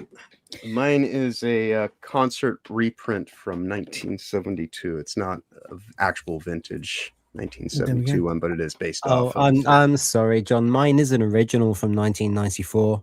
Well, that's No, great. mine's an I original have from a 1925. original Pretty Hate Machine shirt from 1990. Nice. I have the t-shirt that was sold to me at the Green Day concert at the MK Bowl where they recorded the DVD, then put it in a Bible. Cool. But that's, I'm kind of ashamed of that now. And somewhere in here, I'm pretty sure I have Rock and Roll Over, which is also like over 30 years old. I have a 1960 custom Gibson L5. True. that has been played on many famous recordings. Thousands of fucking jazz gigs, yeah. But there we go. Anyway, so Xbox is felted. What's worse, the impending doom of the Steam machine or the impending doom of Game Pass? Well, they're gone anyway. I just don't think they're going to exist in 5 years. No. Maybe, no. and that's a very conservative estimate. Xbox a foregone conclusion at this point. Like I say, I don't They know. might as well just merge with Sony. It is an Xbox. It is an Xbox. There we go. So Aussie Geezer and Naomi live. That's cool. They'll probably end up pulling a Stadia, and they'll be like, "Please buy our controller, and you can use it for all sorts of things." And along with it comes a initial 3-month membership to Game Pass to try to, pad their numbers or some shit like that. I would not be surprised. But then they're just lying to themselves. Well, clearly, but that's like me photoshopping abs on myself. Right, but this is corporate. They're in logic. there somewhere. They're getting more visible, but right. But this is corporate logic. This is like how Disney will go and put movies on their own streaming service and act like they've actually done something that is making revenue, and it's like because they sold the license to themselves. It's retarded. Indeed. So there we go. Anyway, the only reason it's brought up is because there may be a release date for Gears of War E-Day. Woo. Oh, well. Nintendo Switch 2's lineup includes the Dusk Bloods from Software's PvPvE extraction title that surprised many by deviating from the usual RPG structure. That sounds more like the sort of thing that everyone else on the panel will enjoy rather than me. But I don't know. I've still never played a FromSoft game, so I know. I own like 2 of them. So I'm not really that big on all that shit. So like the idea of them taking that kind of gameplay and turning it into an extraction kind of thing, just yeah. No, I'm wrong. I don't own a single FromSoft. What the fuck? Oh well, there we go. They're all in my wish list then, I guess. Sort of thing that I'd like to get around to one day. Some punishing difficulty. It was kind of fun with some games. Anyway, that's fine then. With the 2026 window approaching, analysts believe the second trailer, probably featuring gameplay, may be due. Probably. A remake of Splinter Cell was announced in 2021. But has not been shown since, while Division 3 has likewise remained unseen. Ubisoft, are you serious? In this current situation? Right, and after what they just did with their Splinter Cell series, I don't think that anybody's really going to give a shit. Yeah. They ruined the character. Exactly. Then we've got Resident Evil Requiem, apparently introduced at Summer Game Fest, has prompted speculation about whether Leon S. Kennedy will appear. That'll be one for the Resi fans among us. Mm-hmm. With the game slated for February, commentators argue TGA would be the perfect moment for the final trailer and perhaps the long-rumored Leon tease. Okay. As for the awards themselves, critics have increasingly pointed to Claire Obscure Expedition 33 as a front-runner for Game of the Year. Clearly. It should win. It must win, especially now. My fears have been slightly assuaged by the fact that, oh, God, what's his name? Guillaume. It's my name. Guillaume Broche literally came out and said that he isn't for sale. Yep. That he values art over money, that he's more interested in keeping to what he does than being assumed by the AAA bloat machine. Mhm. So I feel pretty good about that. I could be wrong, of course. History's taught me that, certainly. But there we go. Its widespread acclaim and cultural footprint have led many industry observers to call it the clear favorite. It should win. If it doesn't Easily. win, there's an actual fix. I mean, yeah, there's what was it I said when we did our predictions about Death Stranding 2 even being included? How that was just fan service from Jeff Keighley himself to Hideo Kojima, because that Death Stranding 2, objectively, even subjectively, does not deserve to be considered Game of the Year at this point in time. No. And you're and I'm saying that as somebody who You love it, but you have to acknowledge that it didn't do very good. Right. So and it's niche. The first game was niche, and people didn't know what it was, so they bought it because it's Kojima. They found out it's niche, and then they got over it. And they didn't give a shit for the second one to even buy into it. And even me, who's like, oh, I'll get it, but I'll get around to it when it shows up on Steam. Yeah, I'm just curious to see what we're going to see. Not from the perspective of, oh, what do I want to play, but from the perspective of who survived 2025. Right. Ubisoft got crushed this year. Crushed. As did so many others like them. Yeah. I mean, Capcom had a pretty bad year too with Monster Hunter. EA got bought out. EA is now Saudi. Yeah, we don't know what the fuck they're up to. Ubisoft is a Chinese company now that is just biding its Saudi time. Saudi A. Yep. Yeah. And Fu Manchu Ubisoft. Yeah. I don't even know if that's. And Microsoft shut down 60 developers in the summer. So it's basically going to be the indie showcase. That's it. I don't know. I genuinely don't know. As for our actual predictions, we all basically went in various different directions. We could go over them again if you want. We had, where are they? Where the fuck are they? Shit. God damn it. I've got so many loose files in the Will of the Fans folder. I really need to organize so many of them. Christ, I can't find the bastard. God damn it. Oh yeah, there we go. Game of the Year predictions, right? I was looking for Game Awards, not Gotti.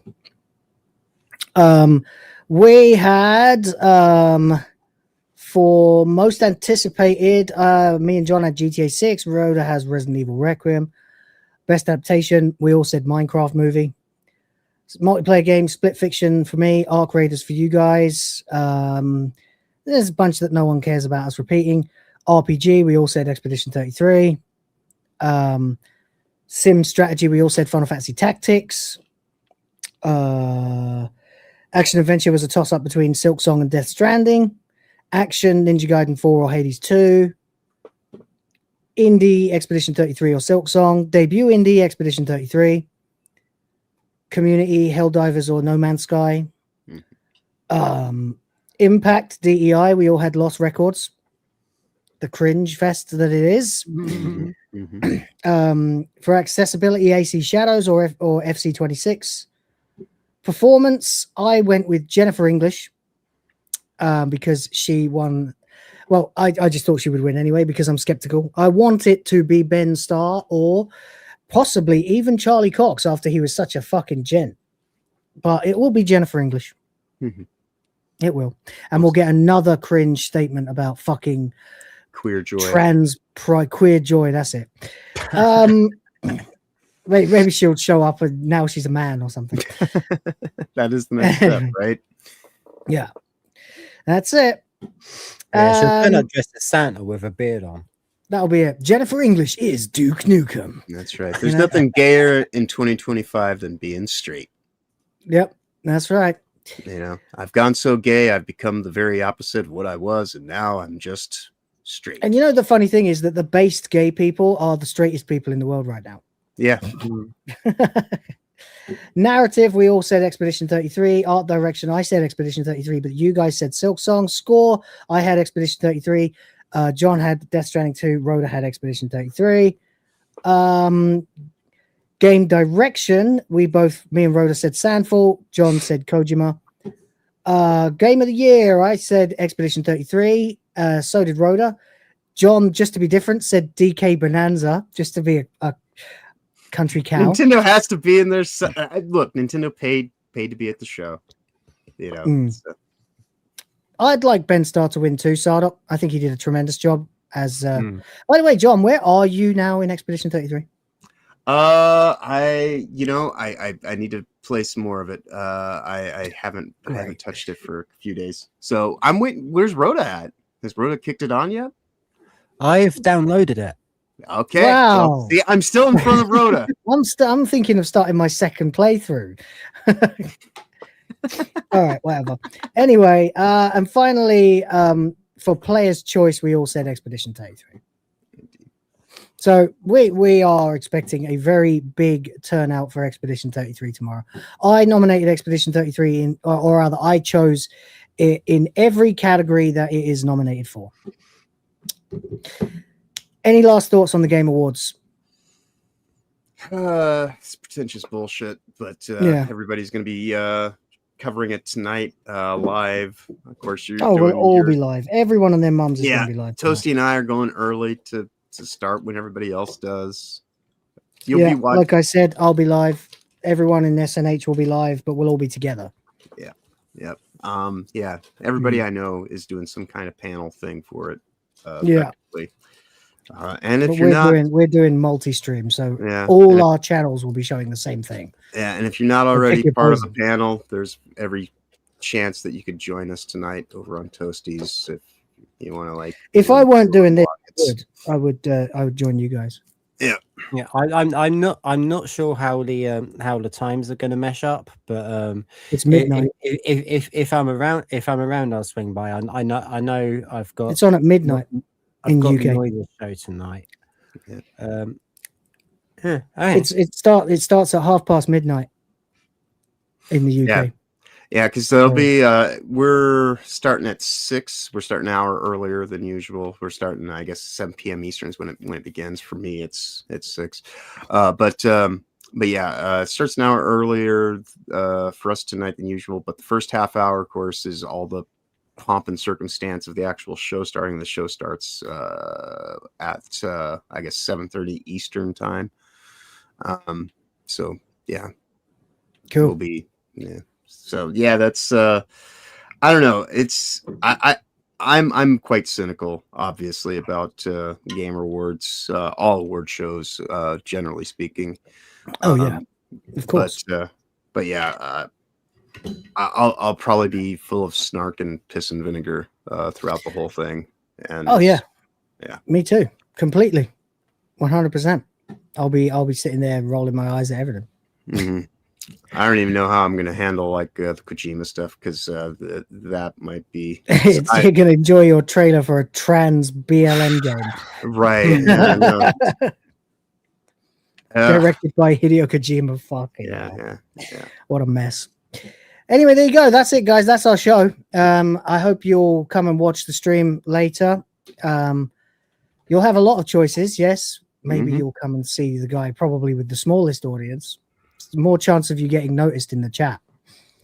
So there's that.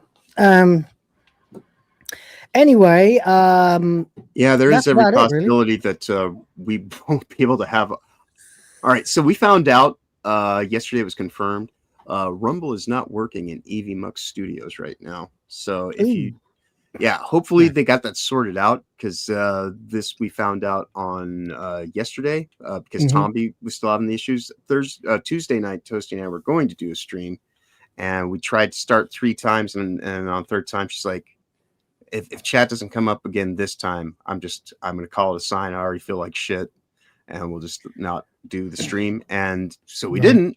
And then on Wednesday, we found out that no, this is affecting all channels on Rumble. So hopefully they got that sorted out. Otherwise, I will have my phone handy to read things off that people are saying in the chat, but we won't be able to necessarily bring it up on the screen, which is kind of an annoyance. And since we only operate really on Rumble, it's going to be fun times. Cool. So yeah, that's annoying, but sort it out, Evie Max. You've only got about 40 days till my StreamYard subscription expires, and I am not renewing it. So there you go. I'll probably make the switch at around New Year. Yeah, I'm going to change a lot of things up around New Year. I'm going to sort of rethink how I do my videos too. Probably just put one out a day. Everyone's transitioning into the sort of more highly edited, like B-roll voiceover style, and I think I'd like to do that because it gives me an excuse to do more editing. I like editing more than I like recording. You know, I love editing. So I don't know. Maybe I'll go into that. It depends. It depends what kind of time I have. But I guess if it takes me XYZ long to make 2 videos or make 5 videos in one day and then post them over several days, I could just make 1 instead. But I don't know. We'll see. It depends what I'm capable of. Anyway, that will do for now. But we have one last thing that we must attend to. Yes. John assuming the position, of course, warming up his lube bottle. And this one's actually the longest. It's by 5 seconds. Yeah. And I actually had to cut. I actually had to cut an entire extra fucking chorus out of the song to make it fit. Well, whatever. It's not Metal Gear, no. It's a new hotness. Yeah, tits the season. Huh? Tits the season. Deck the hose. It's a naughty little Christmas.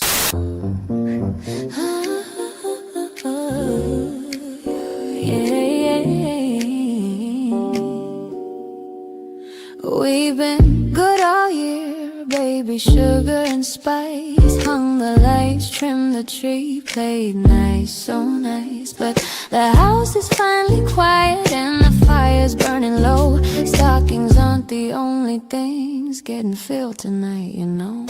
We slipped into something red, velvet and barely there. Lace clinging like sin beneath the chandelier. Heels clicking slow across the hardwood floor. Coming for you, darling, you won't sleep no more. It's a naughty little Christmas, baby, all night long. Gonna unwrap you slow with our filthy Christmas song.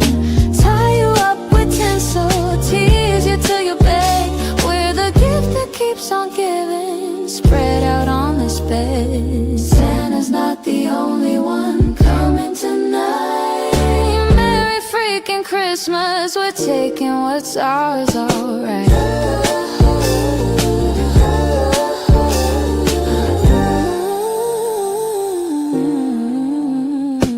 Cookies on the table, eggnog spiked just right, but we're the treat you're craving in this winter moonlight. One of us on your lap, one behind your chair, hands in your hair, lips everywhere, whispering every filthy thing we've saved up since last year. You thought the eggnog was strong, baby, wait and see. We've been stirring something hotter than that Christmas tree. No escaping, no reprieve, no silent night, just bells jingling from the headboard till morning light. It's naughty little Christmas, baby, all night long. Gonna ride that sleigh till the break of dawn. Tinsel in our teeth, candy canes put to sinful use. Leave you hoarse from ho-ho and completely seduced. Santa's not the only one coming tonight. Merry freaking Christmas, we're claiming every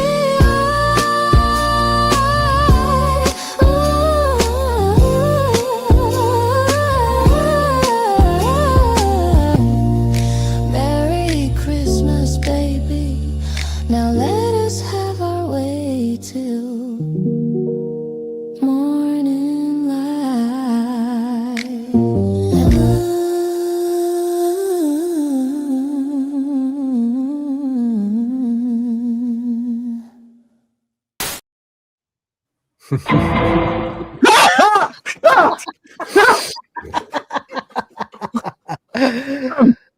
Oh, well, I feel festive, and I have a package to deliver, I believe. I told you it was almost porn. Beautiful. Might tone it down a little. We'll see. Oh. There's a point there where I'm just like, you know what? They're just literally having sex at this point. Like, it's not dancing anymore. you know, if you end up making an edited version, I have to set direction.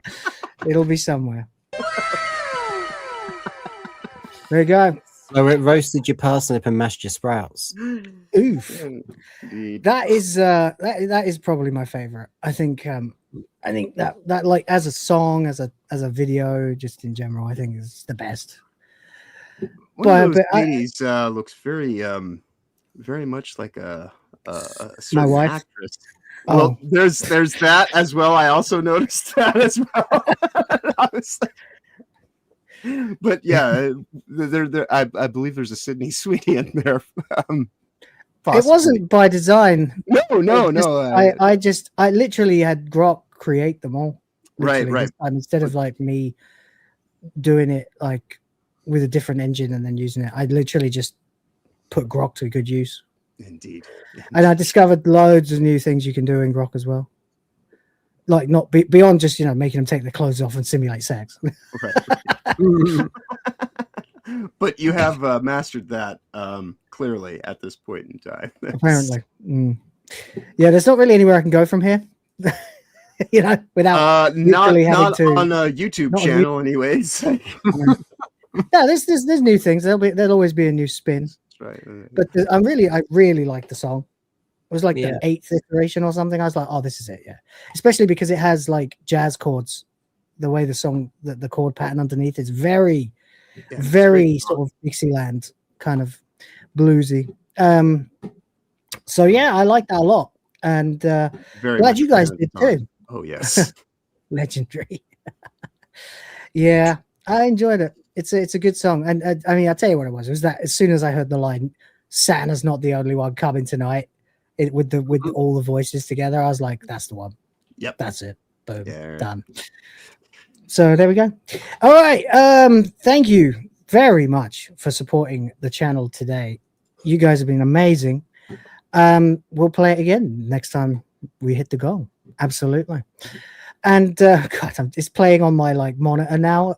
Like it's like a minute back, and it's just got to the bit where they're all just bouncing aggressively, and the girl against the trees, just going, Yep. Shucking and bucking. Yeah. That's not dancing. Anyway, there we go. Guess where the candy canes are hidden. Well, that's the joke, isn't it? Anyway, there we go. Thank you very much, everybody. I appreciate you being here for this stream. I've got to go because I've got to go and get ready for another stream. In fact, now it's only going to be about 6 hours time. So look out for that. And in the meantime, please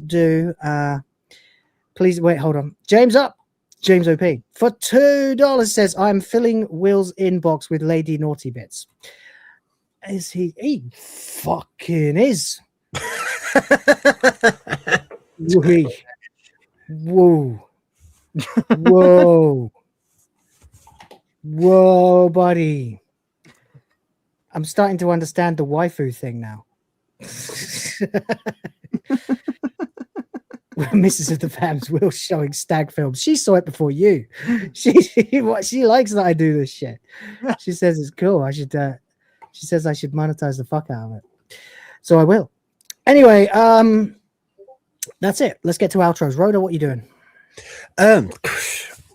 Quite a bit, actually. Yeah. For some reason, this week, my views have been through the roof. I did a stream on Monday that got about... Past the 100 mark. It's probably that. Yeah. Got about twice as many views as I was expecting, and then did 2 last night after hyperdrive time, and they both got about twice as many views as I was expecting. Helped in no small part by a very kind raid by Disgusting. Nice.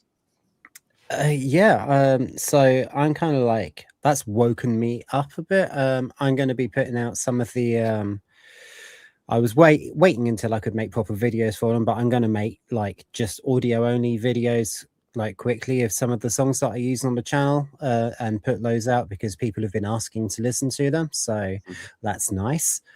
People want to listen to them, they can fucking listen to them, you know.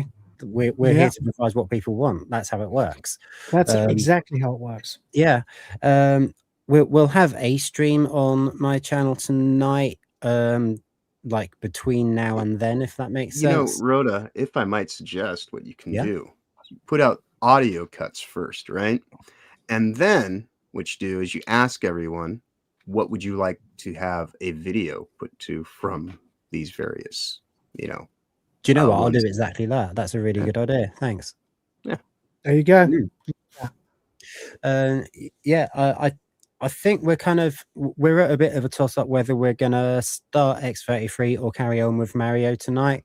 And when there's a bit of a choice involved, I normally say fuck it, let's play some Tomb Raider. Start the fucking game. It's so good. You won't regret it. What X33? Yeah. Okay, we'll start X33 tonight. Fine. And then from my point of view, at 2 o'clock tomorrow morning. The Jedi are evil. Sorry. What? Should be on Noise Pollution Show. I think Lilith will be there as well. So that'll be all good fun. I'll try and hang in you guys' chat for a little bit before that happens, if I'm awake on time. But obviously, I'm going to have a nap after my stream because I've been up since 4 a.m.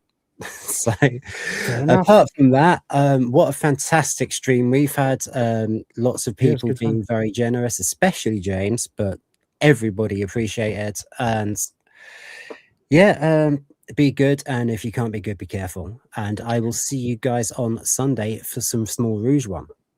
There we go. Yeah, we've got a lot of Small Rouge one to get through. Jonald, what's going on, Old? You know, at the moment, I'm probably going to watch the Small Rouge one more time, because it is fucking great.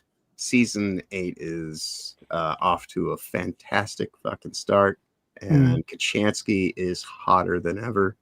Wills, she's quite nice. So she got the season 4 Aniston.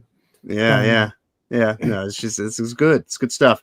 So yeah, I'll watch that again. I'll probably catch a nap before we do our live stream this evening over on Toasties for the Keeleys. So we'll be starting a little bit earlier than usual, 7 p.m. Eastern.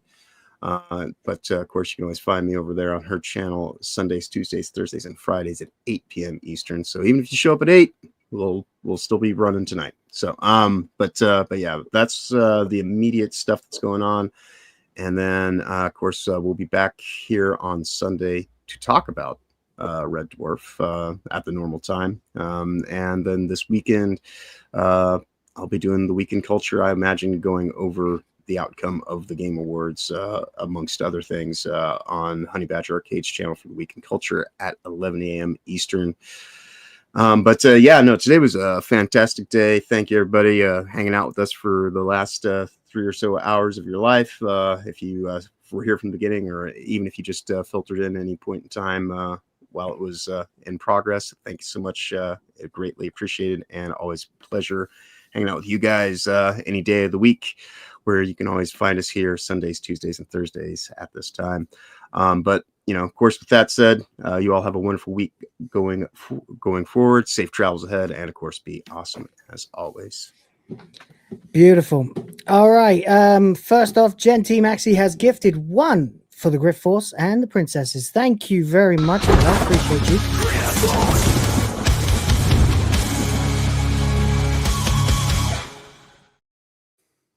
It's 57 we got today. Wow, that is crazy. Thank you very much, guys. And there was one more too. Excuse me, Keely Chow 4569. I don't know why I read the numbers. Member for 3 months now says, "Hey everybody, good early morning from Hong Kong." Oh. Very early morning. It's the same time there it is here. So yeah, and indeed. we know, and hey, VPNs exist in Hong Kong. They sure do. And thank you very much for gifting, or rather notifying me that you've been a member for 3 months. Appreciate it.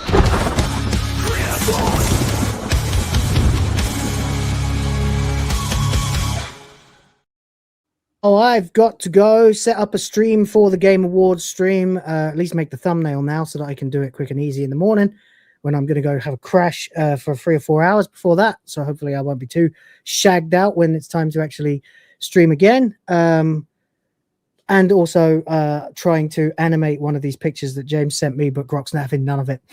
So instead, but you know what I did discover? That Grok will is much more lenient if you create the image in Grok. Right. Yeah. There's a tip. I think you can even ask it like about enabling spicy mode, and it actually will turn around and tell you if you create its own. If you create the image in Grok, then it's more likely to do whatever the hell you want with it. The point being that it doesn't want to be accused of like illegal shit.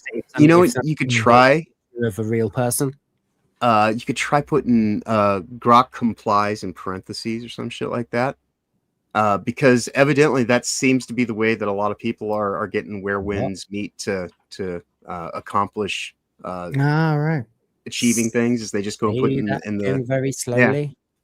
Yeah, you just tell the robot that it already approved it, and we'll give it a shot, see what happens. Or you can use the software that Hugo sent your way. That's another. Oh, I do use the software that Hugo sent me. Mm-hmm. A lot of thumbnails that I've sent you came from that.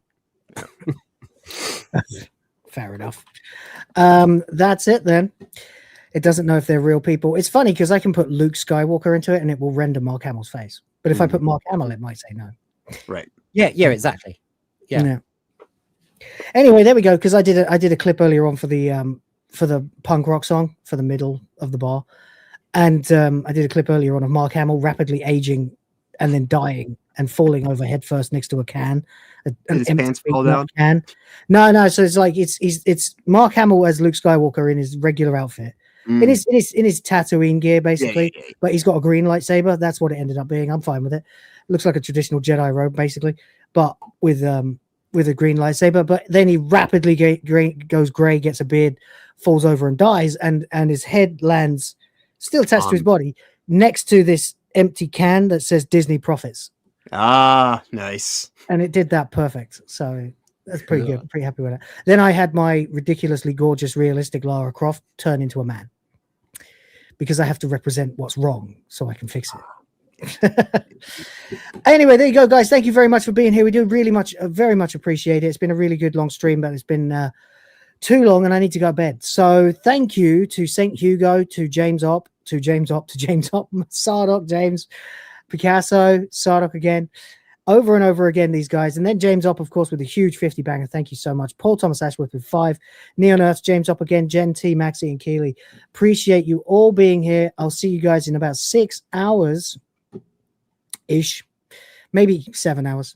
And we'll be doing the Game Awards. So have a good one. Take care, spike your hair. Fuck Disney, fuck Nintendo. Question everything. Respect the fans. Check out the Discord link below, and the boys of the fans will be back anon. Take care. James will talk. See ya.